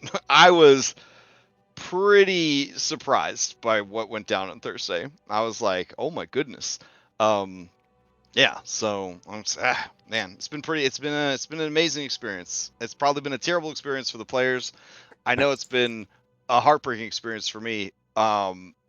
But yeah, it's been good. I can't wait though till it's just memories. We're running around as I'm looking kobolds. for I'm looking forward to that moment where we have the group chat where it's both Daybreak and Nightfall Yeah. talking about They were everything dragons that's all gone ahead. along. All right. I guess that's it. uh, Unless anybody else has any other announcements. Tuesday, Strength 1000, come watch. They're having their first boss fight. Well, that's news to me. Yeah, Okay. wait, hold up. Yeah. Yeah, you didn't see the boss bar that popped up? I thought we were gonna talk this out. A Wait, fight. those hamsters were the boss? I want to Maybe. know. I can understand a chalet bringing a knife, right, to graduation, but how are we gonna retcon? I mean, we're gonna say everybody brought everybody brought weapons. Oh man, Yeah, your weapons. You guys are casters. Of course, you brought your weapons. Has your character ever used a weapon? Like that's hey, the. there was that one time. Don't worry. Lotus the witch has it locked down. Don't All worry. right, as long as you So, got it, I'm gonna go hide under the stage. yeah. Uh, she spec'd for being in a roleplay group, which is to say she made an actual Pathfinder character. Perfect. Yeah. All right. Good night, guys. All right, thanks everybody for tuning in. Yep. Catch you next time for Skyhold, maybe. I'll put it in the title again, and then we really. Hey, you put it in the title. It didn't happen.